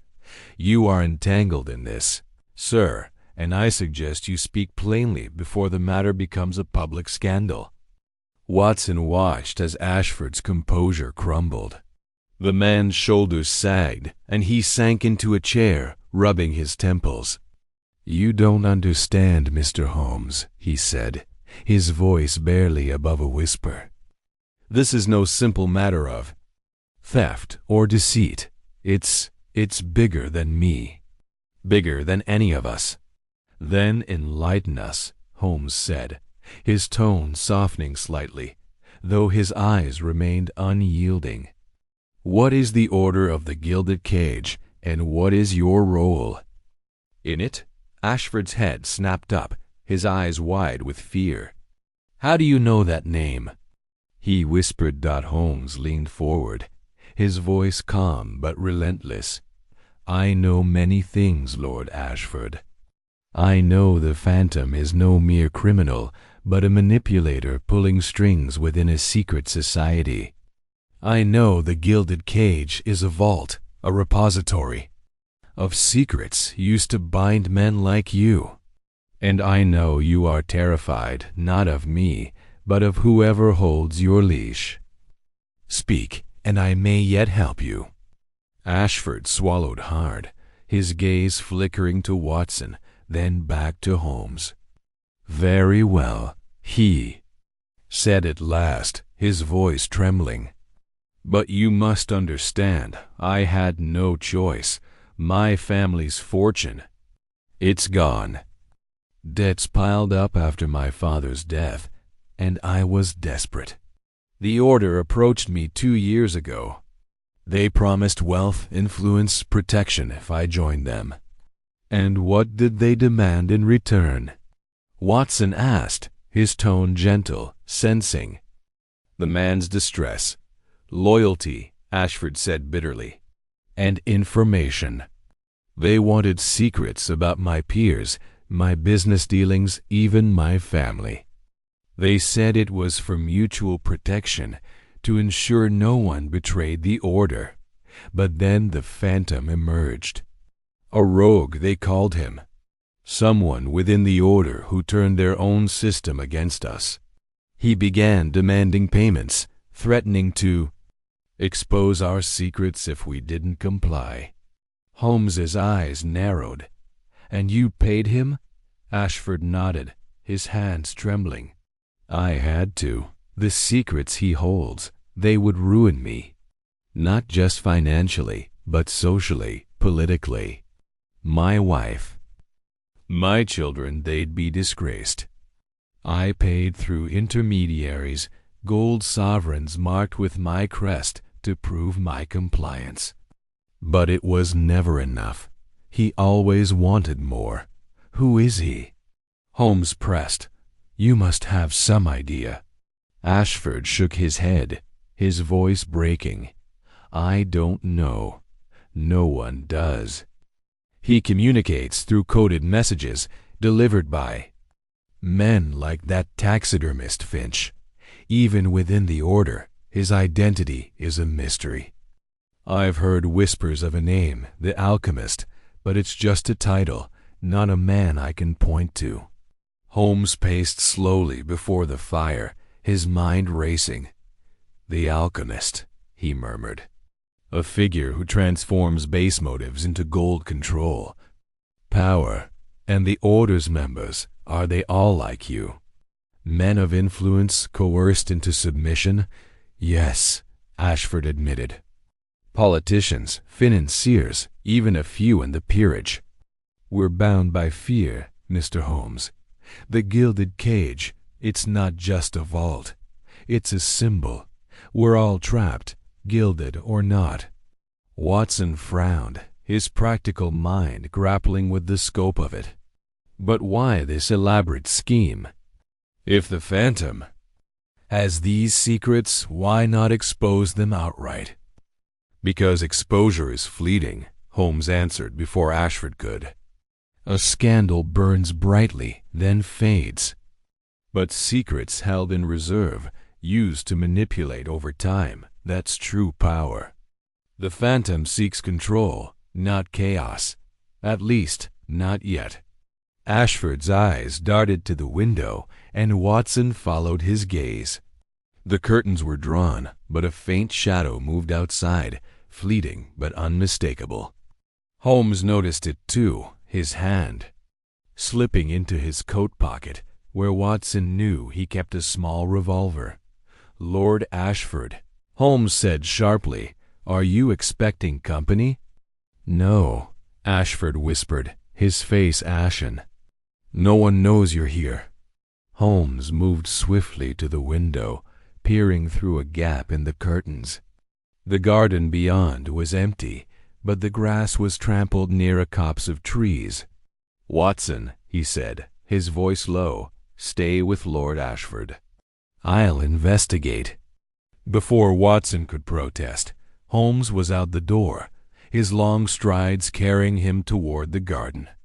Watson positioned himself near Ashford, his hand resting on the handle of his own revolver, a habit born of too many dangerous cases with Holmes. The room was silent save for the crackle of the fire and Ashford's uneven breathing.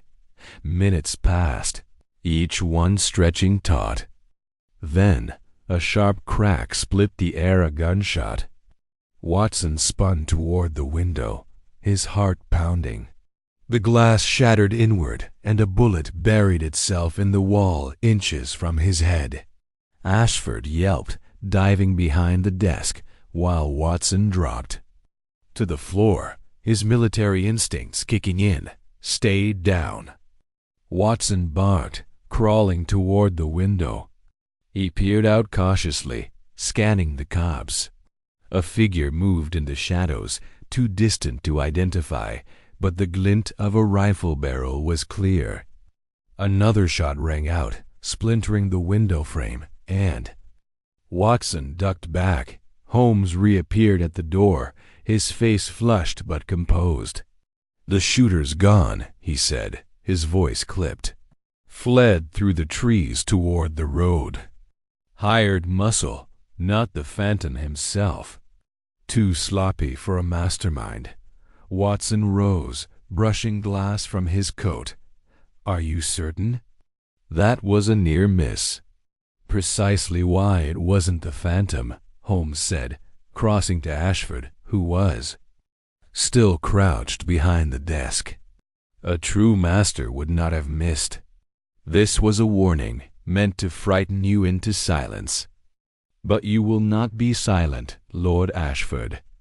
You will tell me everything: names, dates, locations. Where does the order meet next?" Ashford, trembling, pulled himself to his feet. I can't. They'll kill me."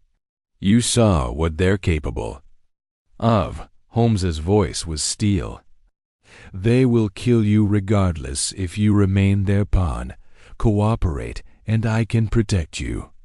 Refuse, and you'll face not only the Phantom but Scotland Yard. Choose quickly." Ashford's resolve crumbled entirely. "There's a meeting," he said, his voice barely audible. "Tomorrow night, beneath St. Bartholomew's Church. It's a crypt. They call it a ritual, but it's just a gathering to receive the Phantom's orders. I can get you in, but you must promise me protection." Holmes's eyes gleamed with satisfaction. "Very well. You will provide the details, passwords, attire, everything. In return, I will ensure your safety, at least until the Phantom is unmasked." Watson, still shaken from the gunshot, looked at Holmes. "You're certain we can trust him?" "He's been lying through his teeth until now." Chapter 6. The Order's Ritual. Holmes and Watson stood in the shadowed alley behind Baker Street, their breath visible in the chill night air. The fog, thick and unrelenting, curled around them like a living thing, muffling the distant clatter of hooves and the occasional shout from a passing drunkard. Holmes adjusted the hood of his cloak, his sharp eyes glinting beneath the brim as he handed Watson a mask, a simple black domino, its edges frayed from use. "Disguise is our ally tonight, Watson," Holmes murmured, his voice low but vibrant with anticipation. "The Order of the Gilded Cage gathers in secrecy, and we must blend seamlessly among them. Observe everything, but speak little. The smallest detail may betray the Phantom's hand." Watson nodded, slipping the mask over his face. It felt foreign, the leather cool against his skin, but it lent him a sense of anonymity that was both thrilling and unsettling. His heart beat faster as he adjusted his own cloak, a heavy woolen garment that concealed his frame. "And if we're discovered?" he asked, his tone betraying a flicker of unease. Holmes's lips curved into a faint, confident smile. "Then we improvise, my dear Watson. But I trust our subterfuge will hold. The Order expects initiates, and we shall play the part." They set off through the fog, navigating the labyrinthine streets of London with the ease of men long accustomed to its twists and turns. Their destination was a derelict church in Spitalfields, its crumbling spire a ghostly silhouette against the moonless sky. The information extracted from Mr. Finch, the taxidermist, had been precise. The Order's clandestine meeting would take place in a crypt beneath the church, a place forgotten by all but those who sought its shadows. The journey was silent, save for the crunch of gravel underfoot and the occasional drip of water from overhanging eaves. Holmes moved with purpose, his lean figure cutting through the mist like a blade. Watson followed, his hand resting lightly on the revolver in his pocket, a precaution he hoped would remain unnecessary. The weight of the weapon was reassuring, though he knew Holmes relied more on wit than force. As they approached the church, its weathered facade loomed into view, the stained glass windows long shattered, replaced by boards that sagged under Years of neglect. A rusted iron gate creaked as Holmes pushed it open, revealing a narrow path to a side entrance. The door, half hidden by ivy, yielded to Holmes's deft touch. A lockpick's work, swift and silent. They descended a stone staircase, the air growing colder and damper with each step, until they reached the crypt's entrance. A faint glow emanated from within, accompanied by the low murmur of voices. Holmes paused, his head tilted as he listened. "They've begun," he whispered. "Stay close, Watson, and follow my lead." The crypt was a cavernous chamber, its vaulted ceiling supported by crumbling pillars etched with faded carvings. Torches flickered along the walls, casting long shadows that danced across the stone floor. A dozen figures stood in a loose circle, each cloaked and masked, their identities obscured by elaborate disguises, some adorned with feathers, others with gilded filigree. At the center of the circle stood a stone altar, draped in black velvet, upon which rested a single candle, and a small, ornate box. Holmes and Watson slipped into the group, their movements careful but assured. The other initiates newcomers like themselves. Watson presumed shifted uneasily, their masks unable to hide their nervousness. The air was thick with the scent of wax and something sharper, perhaps incense, though Watson couldn't place it. He glanced at Holmes, who stood motionless, his eyes scanning the room with predatory focus. A figure stepped forward, taller than the rest, their cloak a deep crimson that seemed to drink the torchlight. Their mask was a grotesque parody of a human face with hollow eyes and a twisted mouth. When they spoke, their voice was low and resonant, carrying an authority that silenced the murmurs.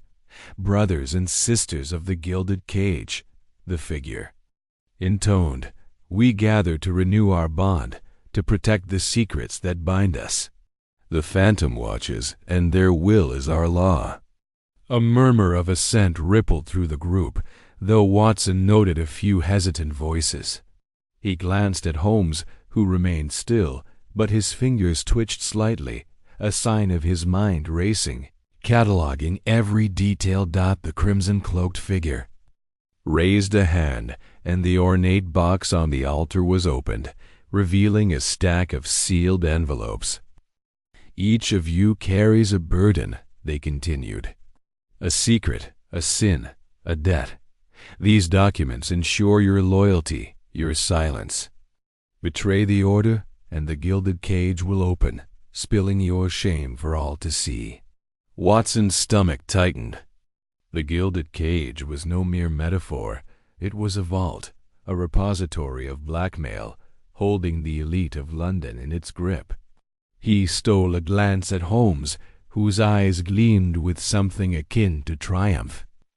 This was the confirmation he'd sought, the proof that the phantom's power lay in coercion. The ceremony continued, the initiates stepping forward one by one to place their hands on the altar, swearing allegiance in hushed tones. Holmes and Watson followed suit, mimicking the others' movements. Watson's pulse quickened as he touched the cold stone, half expecting a trap, but none came. The crimson figure watched, their gaze lingering on each initiate, and Watson felt a prickle of unease as those hollow eyes passed over him. Then a new voice broke the silence, a sharp, commanding tone that seemed to come from nowhere and everywhere. "The phantom speaks," it declared, and the room fell deathly still. Watson realized it came from the hooded intermediary, a slight figure standing near the altar, their face entirely concealed. "The order grows weak, disloyalty festers. Tonight we purge the unworthy." A gasp rippled through the group, and Watson felt the tension spike. Holmes's hand brushed against his, a subtle signal to stay alert. The intermediary raised a gloved hand, revealing a silver ring glinting in the torchlight. Watson caught Holmes's sharp intake of breath, a rare sign of recognition. The ring bore a distinctive crest, one Watson had seen before. Though he couldn't place a dot before he could dwell on it, a scuffle broke out. One of the initiates, a stocky man with a peacock-feathered mask, lunged forward, shouting, "You can't control us forever." He seized the box of envelopes, scattering them across the floor. Chaos erupted. Cloaked figures shouted, some rushing to retrieve the papers, others drawing concealed weapons. The crimson figure barked orders, but their authority faltered as the room descended into a melee. Holmes seized the opportunity. "Now, Watson," he hissed, pulling him toward the altar. In the confusion, they grabbed a folded map that had fallen from the box, its edges marked with cryptic symbols. Holmes tucked it into his cloak, his movements swift and precise. "This is our chance move." They slipped through the chaos, dodging flailing arms and overturned torches. A cloaked figure lunged at Watson, but he sidestepped, his military instincts kicking in. Holmes led the way to a side passage, half hidden behind a pillar, and they plunged into its darkness just as the crypt's main entrance was sealed by armed guards. The passage was narrow, its walls slick with damp. Watson's heart pounded as they ran, the sounds of pursuit fading behind them. Holmes slowed, his breathing steady despite the sprint. He unfolded the map under the faint light of a pocket lantern, his eyes scanning it with feverish intensity. "The Gilded Cage," he murmured. "This map leads to it, a vault, hidden somewhere in the heart of London. We're closer, Watson, closer than ever." They emerged into a deserted courtyard, the fog thicker now, cloaking them from prying eyes. Holmes folded the map carefully, his face alight with the thrill of the chase. "The ring," he said suddenly. "Did you see it? A crescent moon and 3 stars. It belongs to Sir Henry Vale, a financier who vanished from public life years ago. He's the Phantom's intermediary, I'm certain of it." Watson nodded, catching his breath. "And the map?" "A step toward the vault," Holmes replied. "The Phantom's power lies in those secrets. If we can reach the Gilded Cage, we can dismantle their empire." The night stretched before them, cold and unforgiving, but Holmes's voice carried a warmth of conviction. "We've rattled them, Watson. The Phantom knows we're close. Tomorrow we hunt for the vault and Sir Henry Vale." They set off toward Baker Street, the map a precious weight in Holmes's pocket, the crypt's chaos a fading echo. The game was afoot, and Holmes, invigorated by the night's revelations, was ready for the next move. The fog swallowed their figures as they disappeared into the London night, the crypt's secrets trailing behind them like shadows. The orders. Ritual had been disrupted, but the Phantom's grip remained.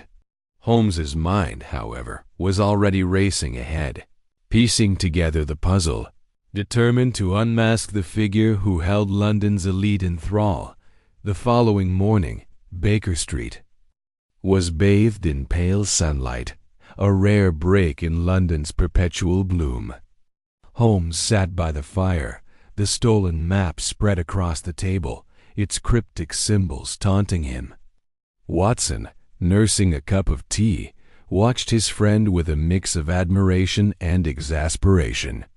Holmes had barely slept, his mind consumed by the case, his fingers tracing the map's lines as if they held the key to the Phantom's soul. "It's a cipher." "Watson," Holmes said, not looking up, "the map is not merely a guide, but a puzzle. These symbols, triangles, circles, a serpent coiled around a staff, They correspond to locations, perhaps even a sequence. The vault is hidden, likely underground, in a place of significance to the order. Watson leaned forward, peering at the map. The lines were faint, drawn in a meticulous hand, with annotations in a script he couldn't decipher. "And Sir Henry Vale?" he asked. "If he's the intermediary, where do we find him?" Holmes's eyes narrowed, a spark of excitement flickering within them. "Vale is a recluse, but not invisible. His wealth flows through London's underbelly clubs, banks, shipping ventures. The ring confirms his involvement, but he's not. The Phantom. He's a lieutenant, a man of means but not of vision. The Phantom is more singular." Watson frowned. "Lady Evelyn, perhaps? She brought us the cipher, but that could be a ruse." Holmes shook his head, though his expression was thoughtful. "Possible, but unlikely." Her distress was genuine, her scent too distinctive to be the Phantom's. "No. The Phantom is someone we've yet to fully encounter, though Vale will lead us closer." He tapped the map. "This points to Pall Mall, a private club, I suspect. The order favors opulence, and Pall Mall is their playground. We'll start there tonight, but first, I need to consult my files. Vale's past may hold clues." Holmes rose, striding to the cluttered shelves that lined the room. He pulled down a leather-bound ledger, its pages filled with his meticulous notes on London's elite financiers, lords, criminals, all catalogued with the precision of a scientist. Watson watched as Holmes flipped through the pages, his long fingers moving with purpose. "Here," Holmes said at last, pausing on a page. "Sir Henry Vale, born 1835, inherited a fortune from his father's shipping empire. Disappeared from society after a scandal involving forged bonds. Rumored to frequent the Diogenes Club, though he's never been seen there by my brother Mycroft." "The Diogenes Club?" Watson raised an eyebrow. "That's your brother's." "Haunt. Could he know more?" Holmes's smile was wry. "Mycroft knows everything and nothing. He's a repository of secrets, but he guards them jealously. No, we'll rely on our own methods for now." The day passed in a blur of preparation. Holmes sent telegrams to his network of informants, the irregulars, as he called them, street urchins and cabbies who saw more of London than its lords ever would. By evening, a boy returned with a scrap of paper, an address in Pall Mall, a discreet club known as the Athenaeum, rumored to host private gatherings for the city's most powerful. Holmes donned a fresh disguise, a tailored suit, a false mustache, and spectacles that lent him the air of a wealthy dilettante. Watson, less comfortable in his own borrowed finery, followed suit, his revolver tucked discreetly beneath his jacket. The Athenaeum awaited, and with it, the promise of answers. The club was a fortress of elegance, its facade all polished marble and gold leaf. Inside, chandeliers cast a warm glow over mahogany paneling and plush carpets. The air was thick with cigar smoke and the murmur of conversation men in evening dress discussing politics, trade, and secrets they thought safe. Holmes moved through the crowd with ease, his false persona impeccable, while Watson trailed behind. Scanning for familiar faces, they found no sign of Vale, but a waiter, bribed with a sovereign, whispered of a private room in the basement, accessible only to a select few. Holmes's eyes gleamed. "The order's inner sanctum," he murmured. "Come, Watson." A hidden staircase led them downward, the air growing cooler as they descended. At the bottom was a heavy oak door, its surface carved with the same crescent moon and stars Watson had seen on Vale's ring. Holmes produced his lockpick, but the door was unguarded, swinging open with a low creak. Inside was a small chamber, its walls lined with shelves of ledgers and locked boxes. A single desk held a map identical to the one they'd stolen, annotated with fresh ink. Holmes pounced on it, his fingers tracing the lines. "The vault is beneath this club," he said, his voice alight with certainty. "A sub-basement, hidden from even the club's members." Before Watson could respond, footsteps echoed behind them. They turned to see a figure in the doorway, a man, unmasked, his face pale and angular, his eyes cold. Sir Henry Vale, in. His hand was a pistol, its barrel glinting in the dim light. "You're persistent, Mr. Holmes," Vale said, his voice smooth but edged with menace. "But you've overstepped." Holmes raised a hand, his demeanor calm. "Sir Henry, your ring betrays you. The Order's intermediary, are you not? Tell me, who is the phantom?" Vale's lips twitched, but he didn't lower the gun. "You think you can unravel us? The Gilded Cage is ironclad. The phantom is untouchable." Watson's hand crept toward his revolver, but Holmes's glance stopped him. "We have the map," Holmes said, "and the ledgers. Your secrets are slipping, Vale. Help us, and you may yet escape the noose." For a moment, Vale hesitated, his eyes flickering with doubt. Then a shout from above broke the tension guards, alerted to their presence. Vale cursed, lowering his weapon as he bolted for a side passage. Holmes and Watson gave chase, the map clutched tightly in Holmes's hand. The passage led to a tunnel, its walls dripping with moisture. Vale was fast, but Holmes was relentless, his long strides eating up the distance. They emerged into a sewer, the stench overwhelming, but Holmes pressed on, his lantern casting wild shadows. Vale stumbled, and Holmes was upon him, pinning him against the wall. "Talk," Holmes said, his voice low and dangerous. "Where is the vault? Who is the phantom?" Vale's breath came in gasps, his bravado crumbling. "The vault, beneath the club. A trapdoor in the wine cellar. The phantom. I don't know their face. They communicate through notes, always masked." Holmes released him, stepping back. "You've been useful, Sir Henry, but don't think you're free." As guards' voices echoed closer, Holmes and Watson slipped away, the map in Vale's confession their prizes. They emerged into the night, the Athenaeum's lights a distant glow. Holmes's face was alight with triumph, though his mind was already racing toward the vault. "We're close, Watson," he said, his voice vibrant with energy. "The Gilded Cage awaits, and with it, the phantom's secrets. Tomorrow we strike." The fog closed around them as they vanished into the streets, the map a beacon guiding them toward the heart of the conspiracy. The Order's ritual had been a revelation, but the true battle lay ahead, in the shadows of the Gilded Cage. Chapter 7. The Vault's Secret. The fog hung low over London, a gray shroud that clung to the cobblestones and seeped into the bones of the city.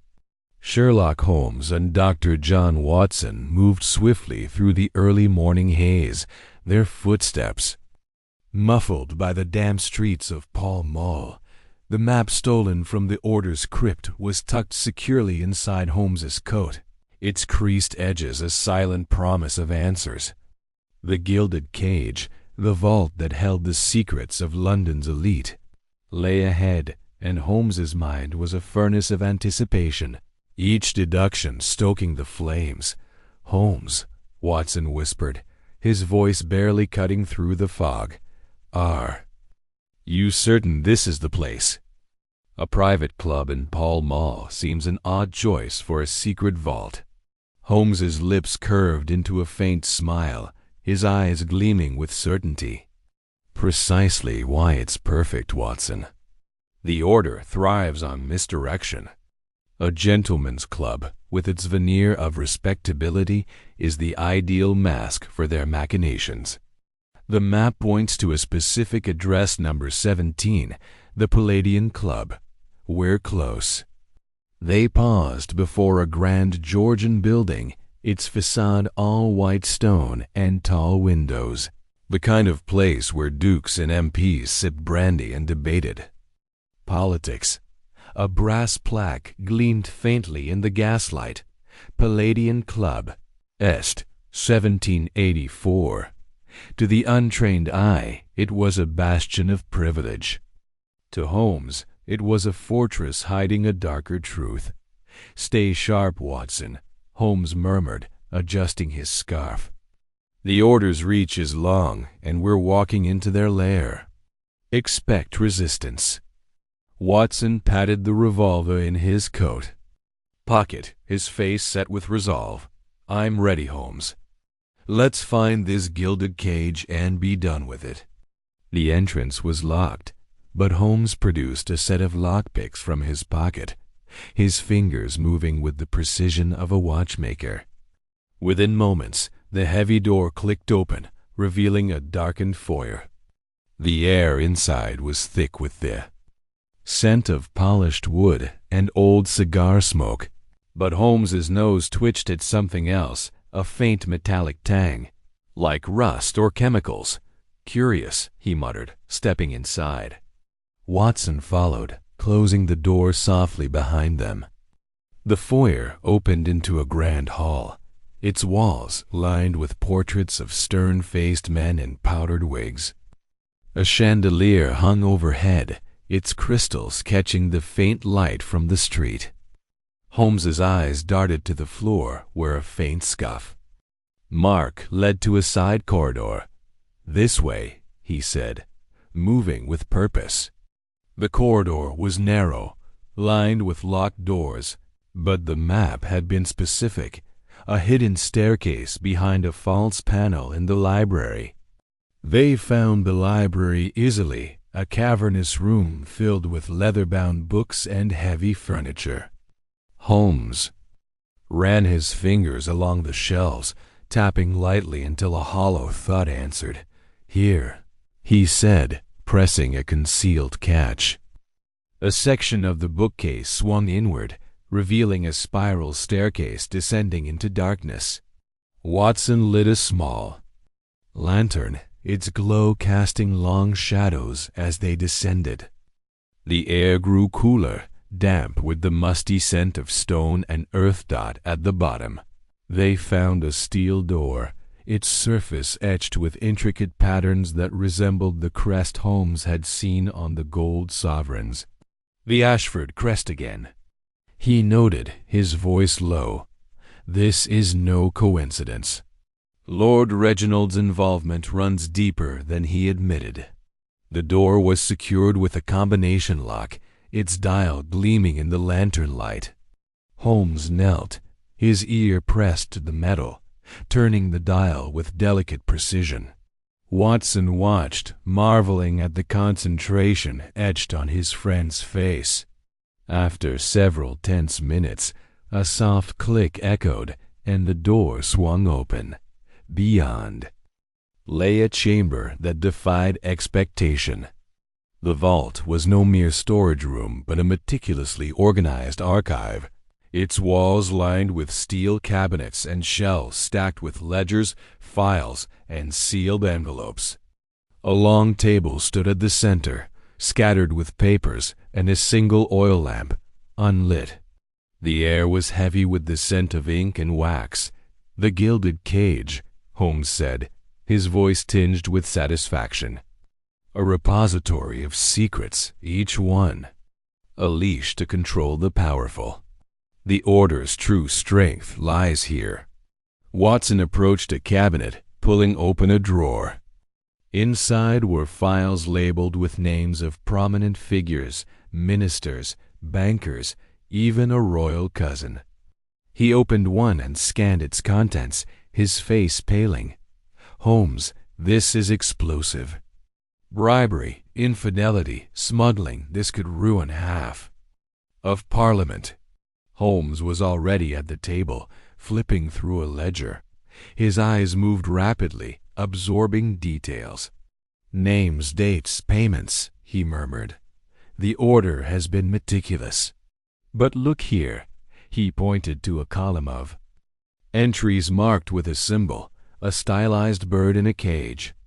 "The Phantom's signature. These are transactions linked directly to our elusive quarry." Watson joined him, peering over his shoulder.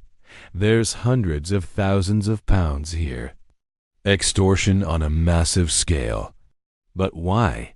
What does that do?" "Phantom gain? Control," Holmes said simply. "The Phantom wields these secrets like a puppeteer. The elite are their marionettes, dancing to avoid ruin. But there's more." He lifted a sealed envelope, breaking the wax with a quick flick. Inside was a single sheet, covered in a dense cipher. Holmes's eyes lit up. Another code.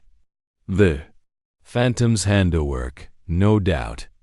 He spread the sheet on the table, his fingers tracing the symbols. "It's a Polybius square, layered with a Vigenère cipher, complex, but not unbreakable." He pulled a notebook from his pocket and began scribbling, his mind a whirlwind of calculation. Watson watched, knowing better than to interrupt. Minutes passed, the silence broken only by the scratch of Holmes's pencil dot. At last, Holmes leaned back, a triumphant gleam in his eye.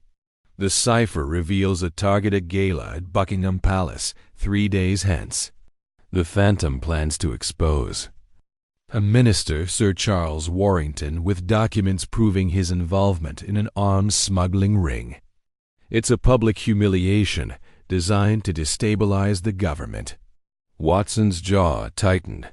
"Buckingham Palace? That's madness. The security, the scrutiny, how could they pull it off?" "By exploiting chaos," Holmes said. "A diversion, perhaps, or a betrayal within the gala's ranks. The Phantom thrives on misdirection." He tucked the decoded sheet into his coat, his mind already racing ahead. "We must." A faint click interrupted him, followed by a low hum.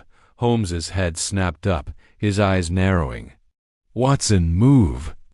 They dove behind a cabinet as a panel in the ceiling slid open, releasing a cloud of pale gas.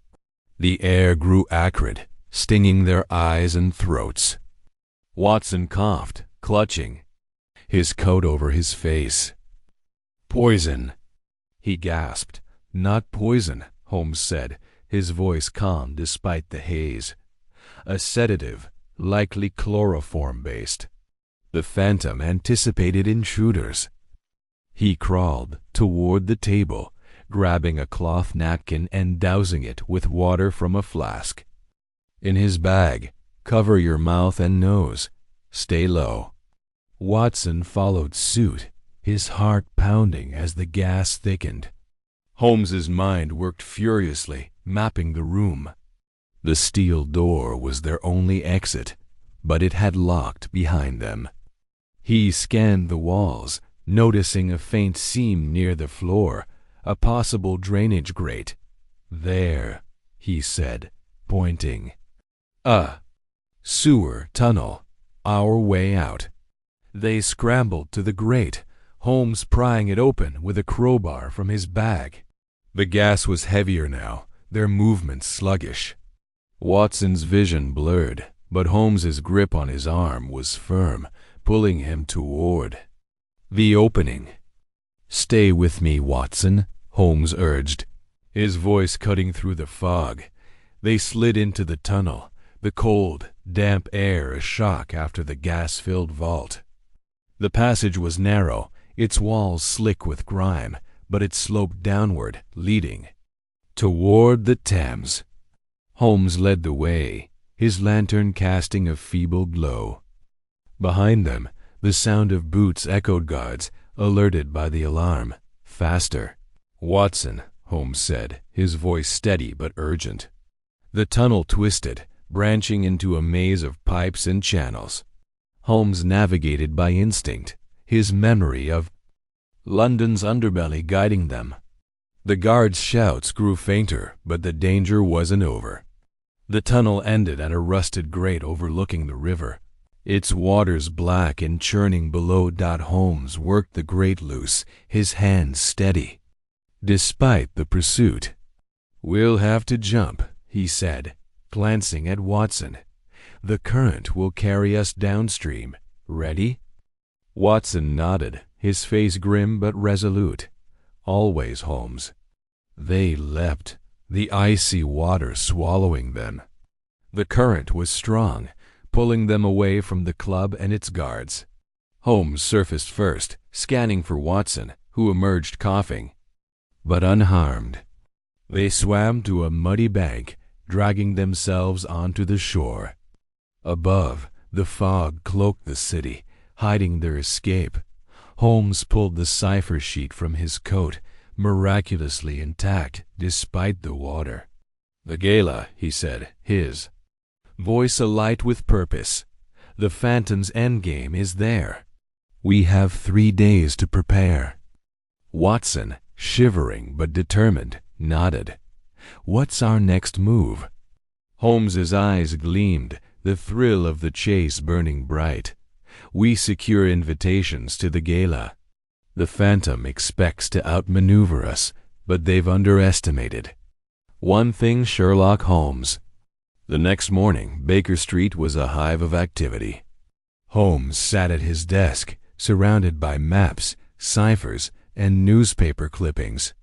Watson, nursing a cup of tea, watched as his friend pieced together the puzzle. The decoded cipher lay at the center of it all, its warning about the Buckingham Palace Gala a ticking clock. "The minister, Sir Charles Warrington," Holmes said, tapping a clipping.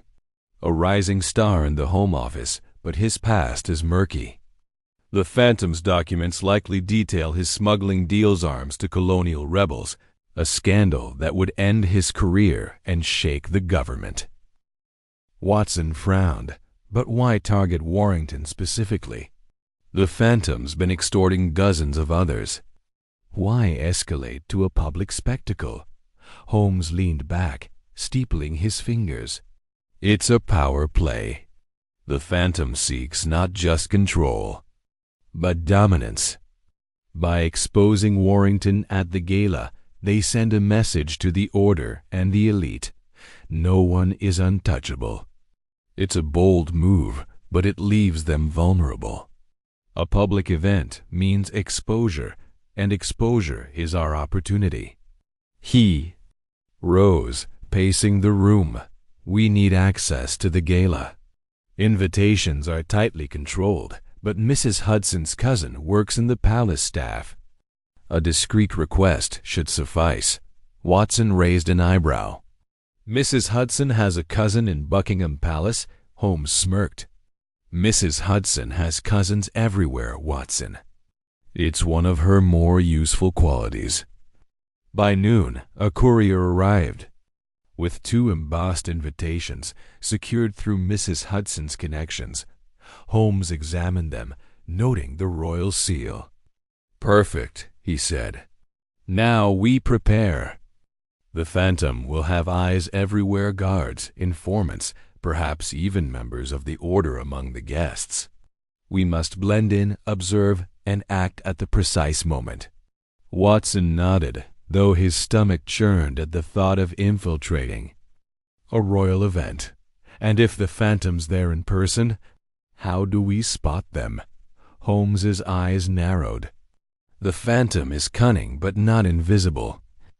They've left traces, the cipher's perfume, the rare feather, the crest. At the gala, we watch for patterns, A glance, a gesture, a detail out of place. The phantom's arrogance will betray them. The days leading to the gala were a blur of preparation. Holmes pored over guest lists, cross-referencing names with the vault's documents. He identified potential order members, financiers, peers, even a minor royal, but none stood out as the phantom. Watson, meanwhile, practiced his role as a gentleman guest, brushing up on etiquette under Holmes's amused guidance. "You're passable, Watson," Holmes said, adjusting his friend's tie. "But keep your revolver close." The phantoms. Traps are creative, and I suspect we haven't seen their last. On the evening of the gala, they arrived at Buckingham Palace in a hired carriage, dressed in impeccable evening wear. The palace glowed with light, its gates thronged with carriages and footmen. Holmes's sharp eyes scanned the crowd as they entered, noting every detail: the cut of a coat, the glint of a ring, the nervous tick of a guest. Inside, the ballroom was a vision of opulence. Chandeliers sparkled, casting golden light over silk. Gowns and polished boots. The air buzzed with laughter and music, but Holmes's focus was razor-sharp. He moved through the crowd, Watson at his side, their faces masked by polite smiles. "There," Holmes whispered, nodding toward a tall man in a black mask. "Sir Henry Vale, the financier from the crypt. Note the ring on his left hand, the same as the intermediaries." Watson squinted, spotting the glint of gold. "He's nervous," he said. "Keeps looking toward the balcony." Holmes followed his gaze. "Good observation, Watson. The balcony overlooks the minister's table, Vale signaling someone." They drifted closer, blending with the crowd. Vale stood near a marble pillar, his eyes darting to a figure in a crimson gown. Holmes's pulse quickened. The woman's posture was too deliberate, her movements too precise. "A decoy," he murmured. "The phantom's here, but Vale's not the mastermind." A sudden hush fell over the room as a footman announced Sir Charles Warrington's arrival. The minister, a broad-shouldered man with a politician's smile, took his place at the head table. Holmes's eyes flicked to Vale, who slipped a small envelope from his pocket and passed it to a waiter. "Watson," Holmes said urgently, "the envelope. It's the incriminating documents. We need to intercept it." They moved swiftly, weaving through the crowd. Watson bumped the waiter, apologizing profusely as Holmes deftly swapped the envelope with a blank one from his pocket. The waiter, none the wiser, continued to the minister's table. Holmes opened the stolen envelope, scanning its contents. "As expected," he said. "Letters detailing Warrington's smuggling. But these are copies. The originals are likely with the key, Phantom." A scream pierced the air, followed by a crash. Guests turned as a tray of champagne flutes shattered on the floor, the liquid fizzing unnaturally. Poison. Someone shouted, and panic rippled through the crowd. Holmes's eyes widened. A diversion. The phantom's moving now. He scanned the room, spotting Vale hurrying toward a side exit. "Follow him, Watson," Holmes said. "I'll check the balcony." They split up, Holmes climbing the grand staircase to the balcony. From above, he saw the chaos unfold, guests fleeing, footmen shouting, Warrington being ushered away. But one figure stood out, a man in a plain black suit, slipping through a servant's door. Holmes's memory flashed to the cipher's perfume, the feather, the crest. The man's gait was familiar, too measured, too controlled. The phantom. Holmes whispered, his heart racing. He descended the stairs, rejoining Watson near the exit. "Veils gone," Watson reported. "Lost him in the crowd." "No matter," Holmes said, his voice alive with certainty. "The phantom's here, and I've seen them. We're close, Watson, closer than ever." The gala dissolved into chaos, but Holmes's mind was clear. The phantom's plan had failed. The minister saved, but the game wasn't over. The figure in black was the key, and Holmes would follow that thread to its end, no matter where it led. The night air was sharp as they left the palace, the fog thicker than before. Holmes's coat was damp from the sewer escape, but his spirit was alight.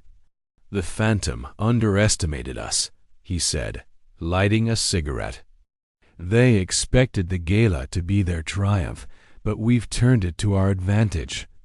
Watson, still catching his breath, nodded. "We stopped the scandal, but the phantom's still out there." "What now?" Holmes exhaled a plume of smoke, his eyes gleaming in the gaslight. "We follow the man in black. His movements, his connections, they'll lead us to the phantom's true identity. The net is tightening, Watson. By tomorrow, we'll have them." They hailed a cab, the city's pulse beating around them. Holmes leaned back, his mind already mapping the next move. The Gilded Cage was breached, its secrets exposed, but the phantom remained a shadow. For now, Holmes smiled, the thrill of the hunt coursing through him. The game was far from over, and he relished every moment. Chapter 8. The Palace Gala. The late autumn air carried a crisp edge as Sherlock Holmes and Dr. John Watson stepped from their hansom cab onto the cobblestone drive leading to Buckingham Palace. The grand edifice loomed before them, its stone facade aglow with the warm light of countless gas lamps, casting long shadows across the meticulously groomed grounds. The gala, a glittering affair attended by the cream of London's aristocracy and political elite, was already underway, its music and laughter spilling faintly into the night. Holmes adjusted the cuffs of his impeccably tailored evening suit, his sharp eyes scanning the procession of carriages, disgorging their finely dressed occupants. Watson, equally resplendent in formal attire, tugged at his collar, unaccustomed to such grandeur. "Are you certain we'll find the phantom here, Holmes?" Watson asked, his voice low as they approached the towering entrance, where liveried footmen stood sentinel. Holmes's lips curved into a faint, confident smile. "Certain, Watson?" "No, but the coded letter from the Gilded Cage points unequivocally to this event. The phantom intends to orchestrate a scandal and a gala at the palace, with the Minister of Trade as the target, is the perfect stage. We must be vigilant." Their invitations, secured through Holmes's discreet connections in Whitehall, granted them seamless entry. They passed through the ornate doors into the grand entrance, where marble columns soared to a gilded ceiling, and a massive chandelier sparkled like a constellation.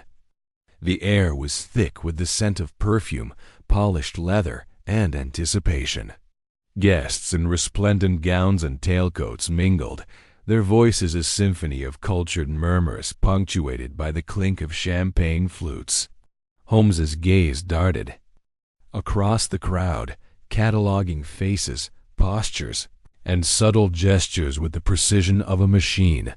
"Keep your eyes on Sir Henry Vale," Holmes murmured, guiding Watson toward the ballroom. "The ring we saw at the Order's ritual marks him as the phantom's lieutenant. If he's here, he'll lead us closer to our quarry." Watson nodded, his hand brushing the reassuring weight of his revolver concealed beneath his coat. "And the minister? How do we protect him from this supposed scandal?" Holmes's eyes gleamed by anticipating the phantom's move. The documents from the vault suggest a public humiliation likely through the exposure of compromising papers. We must locate those documents before they're deployed.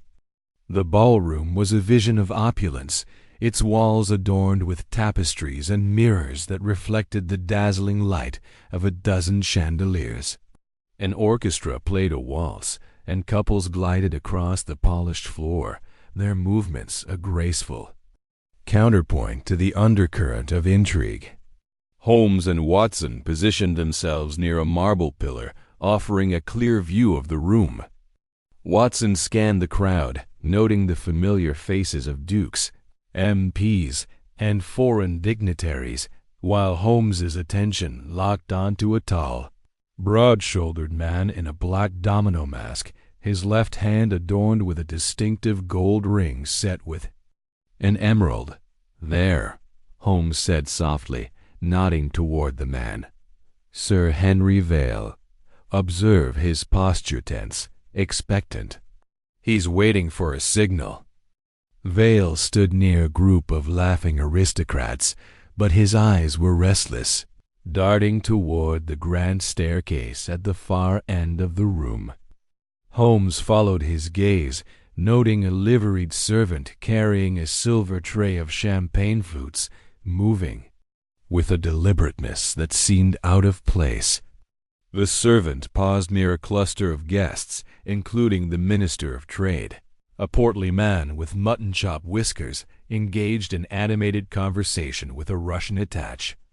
"Watson," Holmes said urgently, "the champagne." "It's the vector."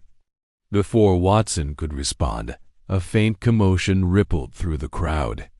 A woman in a sapphire gown gasped, clutching her throat, her champagne flute shattering on the floor. Within moments, another guest, a retired general, stumbled. His face flushed as his glass slipped from his hand. Murmurs of alarm spread, and the orchestra faltered. "Poison," Watson whispered, his medical instincts kicking in. He moved toward the fallen woman, but Holmes gripped his arm. "Not poison, Watson. A sedative, likely chloral hydrate.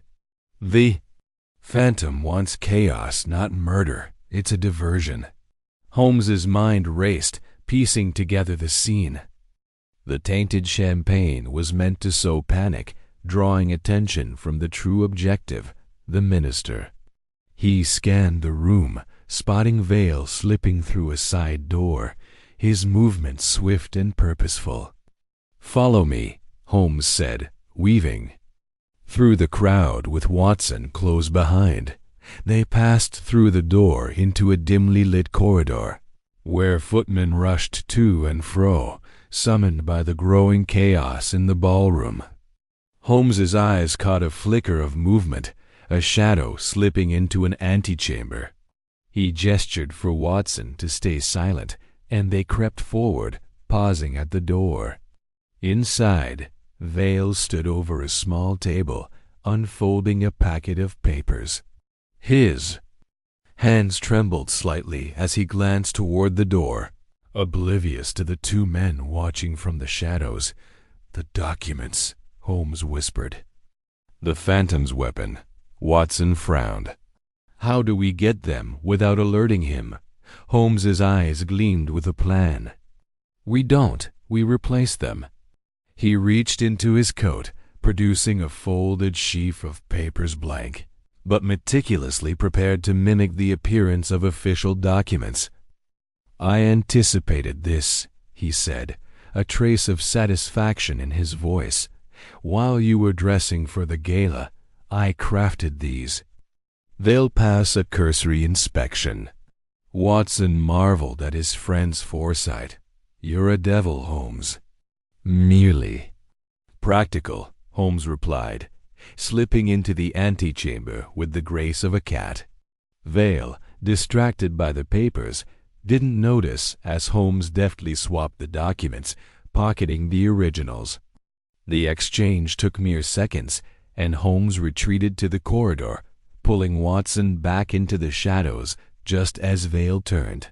Sensing something amiss, the financier clutched the forged papers, his brow furrowing as he examined them. Satisfied, he tucked them into his coat and hurried back toward the ballroom. Holmes and Watson followed at a distance, re-entering the chaos of the gala. The sedative's effects had spread, with several guests now slumped in chairs, attended by frantic staff. The Minister of Trade, however, stood unscathed, his glass untouched, engaged in heated debate with a colleague. Holmes's gaze returned to Vale, who approached the minister, his hand reaching for the forged documents. Before he could act, Holmes stepped forward, his voice cutting through the din. "Sir Henry, a word." Vale froze, his eyes narrowing behind the mask. "Mr. Holmes," he said, his tone icy, "I didn't expect to see you here." "Nor I you and such." "Compromising circumstances," Holmes replied, his voice laced with menace. He gestured to the documents. "Those papers, I presume, are meant for the minister. A scandal, perhaps? Bribery? An affair?" Vale's face paled, but he recovered. Quickly, "You're mistaken, Holmes. These are merely business contracts." "Then you won't mind if I examine them," Holmes said, stepping closer. The crowd, distracted by the ongoing panic, paid them no heed. Vale hesitated, then thrust the papers at Holmes, a smirk playing on his lips. "By all means." Holmes unfolded the forgeries, his expression impassive, interesting, remarkably detailed for blank paper. He held Vale's gaze, watching the man's confidence falter. "You've been played, Sir Henry. The Phantom's plan is unraveling." Vale's hand twitched toward his pocket, but Watson, ever vigilant, stepped forward, his revolver subtly visible. "I wouldn't," he said quietly. The financier's shoulders slumped, but his eyes darted to the crowd, searching. Holmes followed his gaze, catching a fleeting glimpse of a figure in a crimson cloak, moving swiftly toward the ballroom's exit. "The Phantom," Holmes murmured, his pulse quickening. "Watson, stay with Vale. Ensure he doesn't leave." Holmes darted after the crimson figure, weaving through the throng with a predator's focus. The figure slipped through a side door, leading to a terrace overlooking the palace gardens. The night air was cool, the stars obscured by London's ever-present fog. Holmes paused, listening. A faint rustle of fabric betrayed the figure's position, concealed behind a marble statue. "Come now," Holmes called, his voice calm but commanding. "You've gone to great lengths to orchestrate this evening. Surely you can spare a moment to face me." The figure stepped forward, the crimson cloak falling away to reveal a woman tall, elegant, her face obscured by a silver mask. Her voice, when she spoke, was low and amused. "Mr. Holmes, you are as tenacious as your reputation suggests." Holmes tilted his head, studying her. "And you, I presume, are the Phantom, or a proxy. Your scent, jasmine, and amber matches the cipher from Lady Harcourt's safe. A bold choice to attend in person." The woman laughed softly, but her eyes were sharp, assessing. "You're clever, Holmes, but you're chasing shadows. The minister is safe, for now, but the game is far from over." Before Holmes could respond, she tossed a small object, a glass vial, onto the terrace floor. It shattered, releasing a cloud of acrid smoke. Holmes lunged forward, but the woman vanished into the fog, her laughter echoing. He coughed, waving the smoke away, and retrieved a fragment of the vial. "Its residue," he noted, matched the sedative used in the champagne. Returning to the ballroom, Holmes found Watson holding Vale under watch, the financier's bravado replaced by sullen defeat. "She's gone," Holmes said, his tone tinged with frustration but also exhilaration. "But she left us a gift." Chapter 9. The Phantom's Gambit. Holmes sat in the dimly lit confines of 221B Baker Street, the faint glow of the gas lamp casting long shadows across the cluttered room. His violin lay abandoned on the armchair, its strings silent for once, as his mind churned with the revelations of the Buckingham Palace Gala. The case of the Phantom had grown into a labyrinth of deception, each thread leading to new tangles. Sir Henry Vale's role as the Phantom's lieutenant was clear, but the mastermind remained a shadow, always one step ahead. Holmes's fingers drummed lightly on the armrest, his eyes fixed on the coded note salvaged from the gala, a scrap of paper that held the key to the Phantom's next move. Watson, seated across from him, sipped a brandy, his brow furrowed. "Holmes, you've been staring at that note for hours. Surely you've cracked it by now." Holmes's lips twitched into a faint smile. "Patience, Watson. The cipher is complex, but not unbreakable. It's a Polybius square, layered with a substitution code. The Phantom is clever, but not infallible." He leaned forward, his sharp eyes glinting. "The note points to a location, a dockside hideout in Limehouse. Tonight we move." Watson set his glass down, his expression a mix of resignation and resolve. "Limehouse? That's a rough quarter. If the Phantom's there, it won't be a gentleman's affair." "Precisely," Holmes replied, rising swiftly. "Which is why we must prepare for anything. Bring your revolver, Watson. The Phantom has proven they do not play by rules." The night was cold, the air thick with the damp, acrid scent of the ear. Thames as Holmes and Watson descended into the labyrinthine streets of Limehouse. The docks were a maze of warehouses, their looming silhouettes broken by the occasional flicker of a gaslight. The fog clung to the cobblestones, muffling their footsteps as they approached the address deciphered from the note, a dilapidated warehouse at the edge of the river, its windows dark and boarded. Holmes paused at the corner, his keen senses attuned to the surroundings. "Listen," he whispered. "The creak of a rope. Someone's here." He gestured to a narrow alley beside the warehouse, where a faint light spilled from a cracked door. They crept forward, Watson's hand resting on the grip of his revolver. Holmes pressed his ear to the door, catching the low murmur of voices. Within, 2 men, perhaps 3, he mouthed to Watson.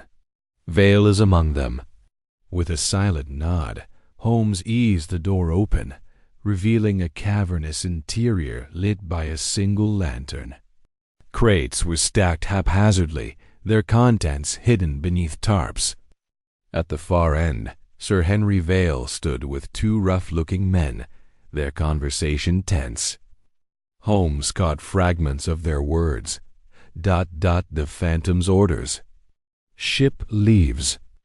At dawn. Zachrits must not fall into Holmes's hands." Holmes's eyes narrowed. The mention of a ship confirmed his suspicions. The Phantom was planning to flee London, taking the order's secrets with them. He signaled to Watson, and they slipped inside, using the crates for cover.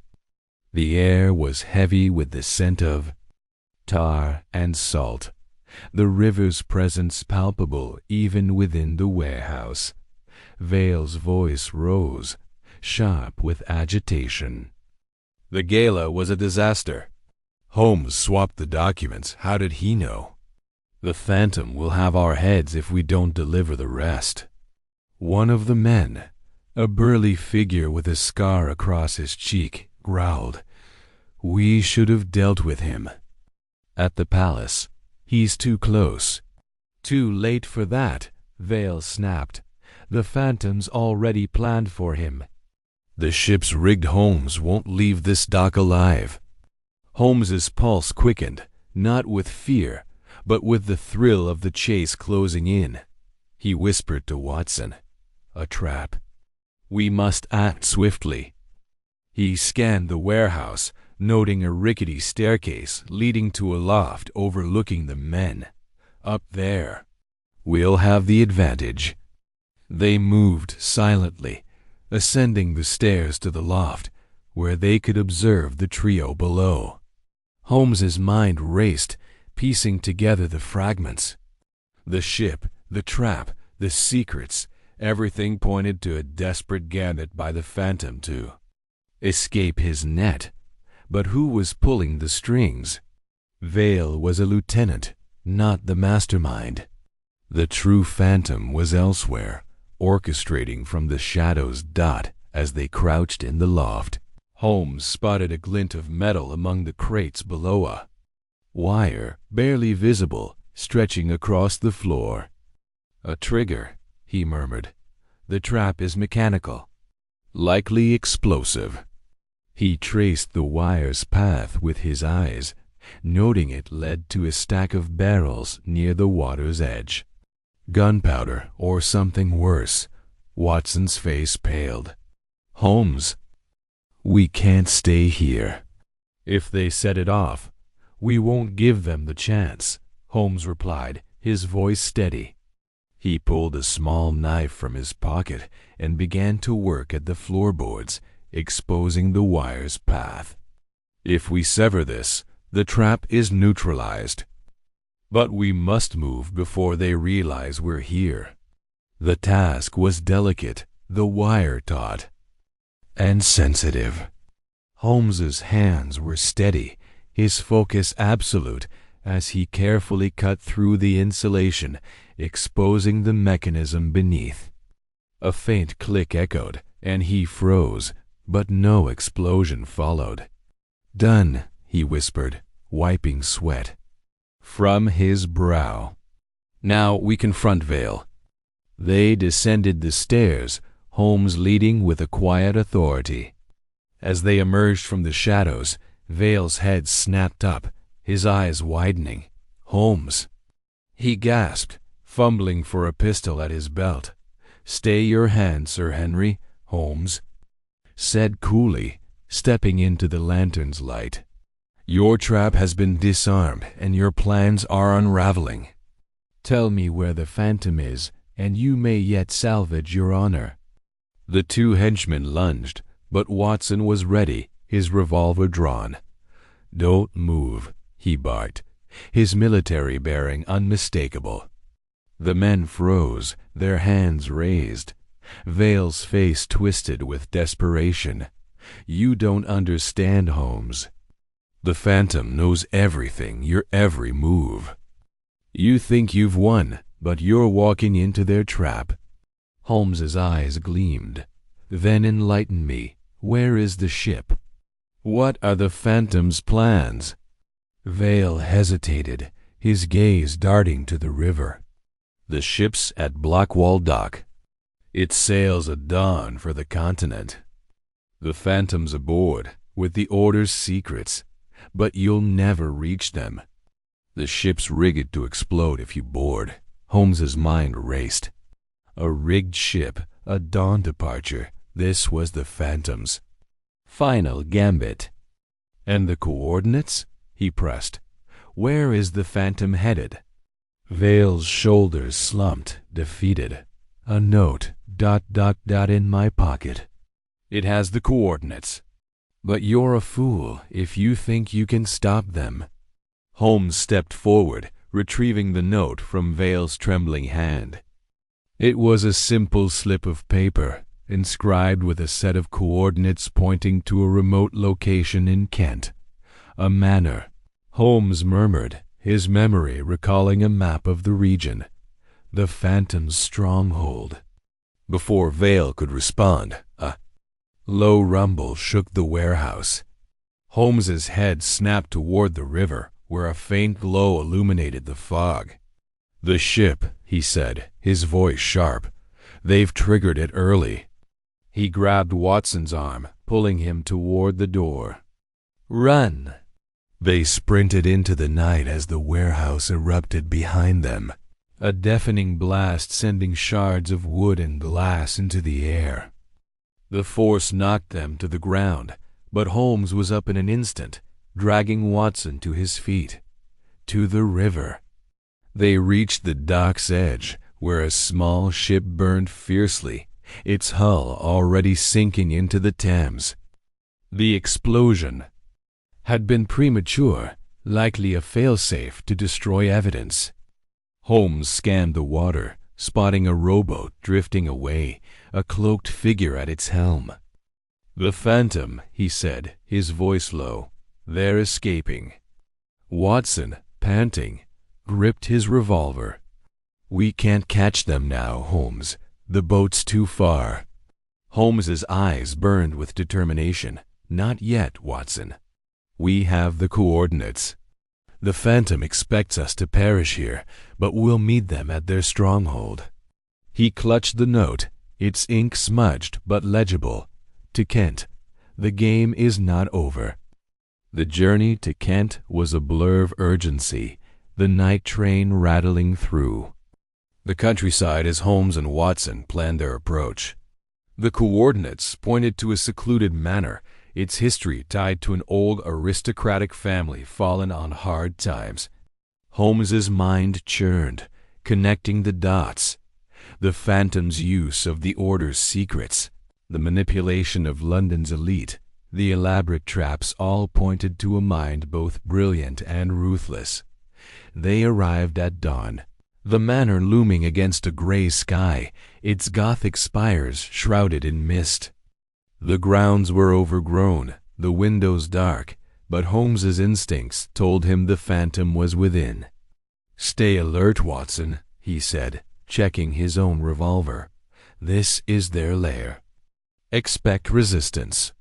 They approached the manor's entrance, a heavy oak door carved with intricate symbols. Holmes examined them, noting their resemblance to the Order's insignia. "The Gilded Cage," he murmured. "This is no mere hideout, it's their sanctum." Inside, the manor was a warren of shadowed halls and dusty portraits, the air thick with the scent of old wood and decay. Holmes moved with purpose, his senses attuned to every creak and whisper.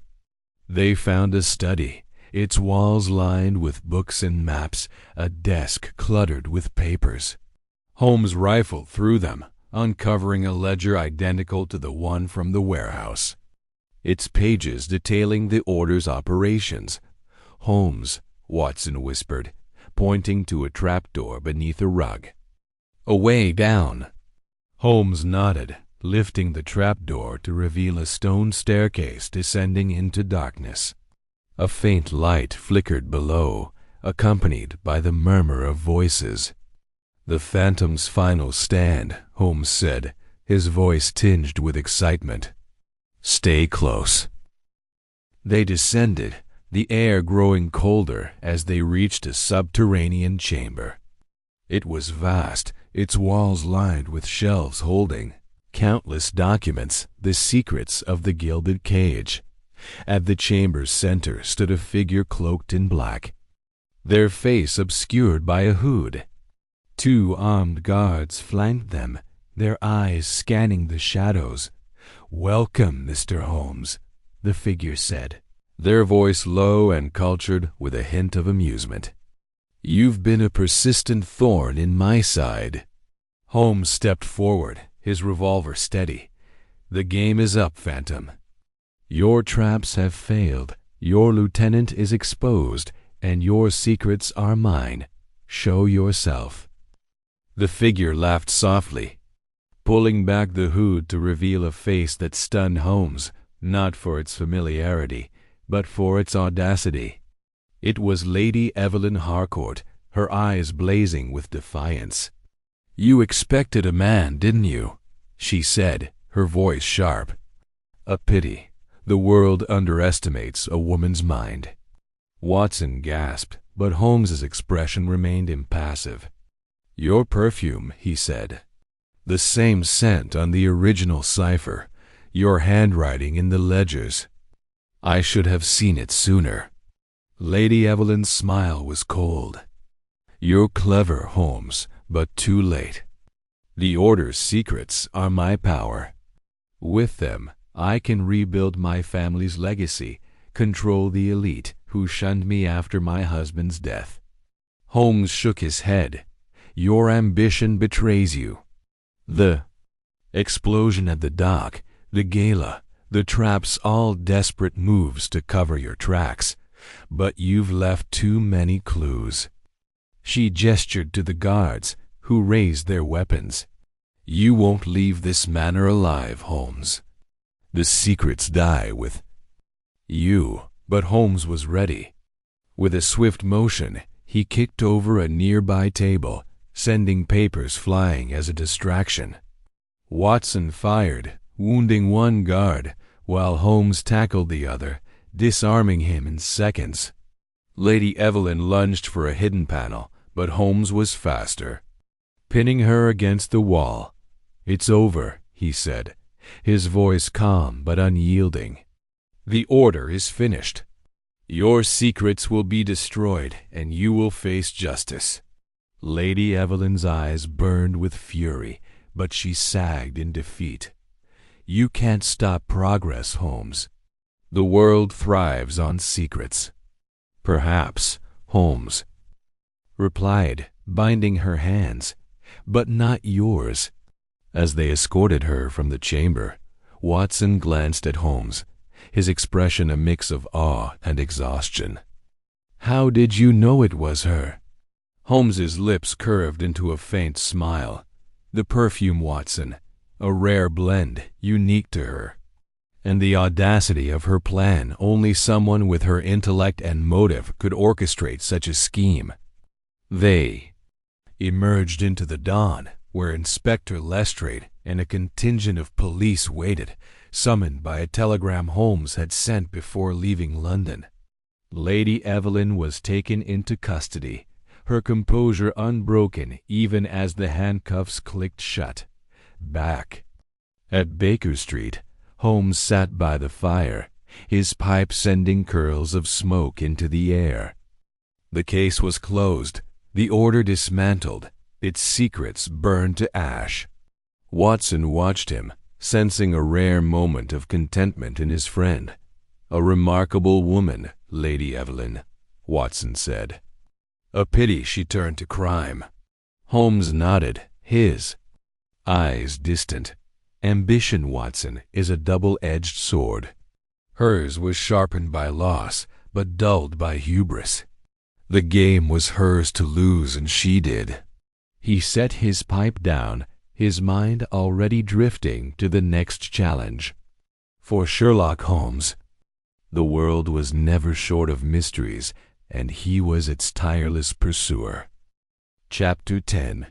The Unmasking. The train rattled through the early morning mist, its iron wheels clacking rhythmically against the tracks as it carried Sherlock Holmes and Dr. John Watson toward the Kent countryside. The coordinates salvaged from the dockside hideout had led them here, to a remote manor nestled in the rolling hills, far from London's clamor. Holmes sat by the window, his sharp eyes scanning the landscape, though his mind was elsewhere, piecing together the intricate puzzle of the phantom. Watson, seated opposite, clutched his notebook, his pen idle as he watched his friend's intense focus. "It's her, Watson," Holmes murmured, breaking the silence. "Lady Evelyn Harcourt. The perfume on the original cipher, the elegance of the coded ledgers, the audacity of the scheme, it all points to her. A mind as brilliant as it is ruthless." Watson frowned, his mustache twitching. "Lady Evelyn? But she summoned us to investigate the cipher. Why would she expose her own plot? Holmes's lips curled into a faint smile. To control the narrative, my dear Watson. By presenting the cipher, she ensured we'd chase her carefully laid breadcrumbs, keeping us just close enough to feel progress, yet far enough to miss her true role, a masterstroke of misdirection. Watson shook, his head marveling at the audacity. And the manor? You're certain it's her stronghold? The coordinates align with an estate owned by the Harcourt family, long thought abandoned after her husband's death. It's the perfect refuge for her operations, isolated, fortified, and steeped in her family's legacy. We're walking into the lion's den, Watson. Be ready. The train slowed, and they disembarked at a small, deserted station, the platform slick with dew. A hired trap awaited, its driver a taciturn man who knew better than to ask questions of two strangers, bound for such a remote destination. The journey to the manor was silent, save for the creak of the wheels and the distant call of a rook. The mist thickened as they approached, shrouding the estate in an eerie veil. The manor loomed ahead, its Gothic spires piercing the fog, windows dark like unblinking eyes. Holmes and Watson alighted, dismissing the driver. The air was heavy with the scent of damp earth and decaying leaves. Holmes's gaze swept the grounds, noting the overgrown gardens and the faint tracks of recent carriage. Wheels. Someone's been here, he said, crouching to examine the ruts. Fresh, no more than a day old. We're not alone. They approached the manor's heavy oak doors, which stood slightly ajar, as if inviting them into a trap. Holmes drew his revolver, and Watson followed suit, his army instincts sharpening. Inside, the air was stale, the grand hall draped in shadows. Dust motes danced in the slivers of light filtering through cracked shutters. A grand staircase spiraled upward, flanked by portraits of stern-faced Harcourts, their eyes seeming to follow the intruders. Holmes moved with purpose, his steps silent on the worn carpet. He paused at a side table where a single candle flickered, its wax still soft. Recently lit, he whispered. She's expecting us. They followed a faint sound, a rhythmic tapping, like a metronome down a corridor lined with faded tapestries. The tapping grew louder, leading them to a library, its shelves sagging under the weight of ancient tomes. At the far end, a tall figure stood by a fireplace, her back to them. Lady Evelyn Harcourt turned slowly, her emerald eyes glinting in the firelight, her expression one of calm amusement. "Mr. Holmes, Dr. Watson," she said, her voice smooth as velvet. "I wondered how long it would take you to find me." Holmes stepped forward, his revolver steady. "Your game is over." Lady Evelyn. The cipher, the gilded cage, the order, it all leads back to you, the phantom. She laughed softly, a sound both elegant and chilling. Phantom, a theatrical title, don't you think? I prefer architect. I built something extraordinary, Mr. Holmes, a web of influence, binding London's elite to my will. Watson's grip tightened on his revolver. You blackmailed them, stole their secrets, threatened their ruin. Lady Evelyn's smile didn't waver. I gave them what they deserved. Power corrupts, Dr. Watson, but it also binds. The Order of the Gilded Cage was my creation, a means to restore my family's legacy after my husband's death left us in ruin. Those men, Ashford, Vale, the others, they thought they could control the world. I showed them they could be controlled. Holmes's eyes narrowed. The cipher was your lure, wasn't it? You knew I'd take the case, follow your trail. Of course, she replied, stepping closer, her silk gown rustling. You're predictable in your brilliance, Mr. Holmes. I needed you to dismantle the Order's weaker links, Ashford's cowardice, Vale's greed. They were liabilities. You did me a favor. Holmes's expression remained impassive. And the gala? The poisoned champagne, the forged documents? A test, she said. To see how close you could get, you passed, as expected. But you're too late to stop me. The secrets in the Gilded Cage are already in motion. By dawn, London's elite will be at my mercy. Holmes gestured to the library's walls, where hidden panels hinted at secret compartments. The vault's contents, I presume? You've moved them here. Her eyes flickered, a hint of surprise. Very good, Mr. Holmes, but you'll never find them. The manor is a labyrinth, and I've ensured its secrets are well guarded. As if on cue, the tapping sound intensified, and the floor beneath them shuddered. Holmes's gaze darted to the fireplace, where a hidden mechanism clicked. Watson, move! He shouted, shoving his friend aside as a panel in the wall swung open, releasing a hail of darts. They ducked behind a heavy oak table, the darts embedding themselves in the wood with a dull thud. Lady Evelyn clapped slowly, unfazed. You're quick, I'll give you that. But this manor is my domain. Every room, every corridor is rigged to protect my work. Holmes rose, brushing dust from his coat. Then we'll dismantle it, piece by piece. Your order is finished, Lady Evelyn. Sir Henry Vale is in custody, thanks to our efforts at the dockside. Lord Ashford has confessed. The others will follow. You're alone. Her composure faltered.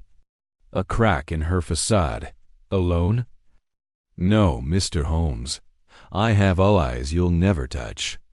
The Gilded Cage is more than documents, it's an idea, and ideas don't die. She moved toward a bookshelf, her hand reaching for a hidden lever. Holmes lunged, grabbing her wrist. Enough games, he said, his voice cold. Show us the vault. She wrenched free, her eyes blazing. You think you've won? The phantom is more than me. Kill me, and another will rise. Watson stepped forward, his revolver trained on her. Then we'll deal with them, too. Where's the vault? Before she could answer, a distant shout echoed through the manor, followed by the sound of boots on stone. Holmes's head snapped toward the door. Lestrade, he muttered. Right on time.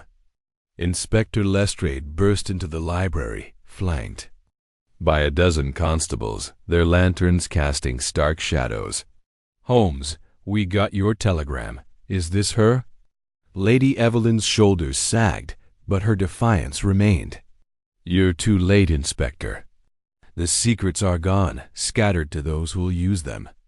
Holmes ignored her, his attention on a portrait above the fireplace, a stern Harcourt patriarch, his hand resting on a globe.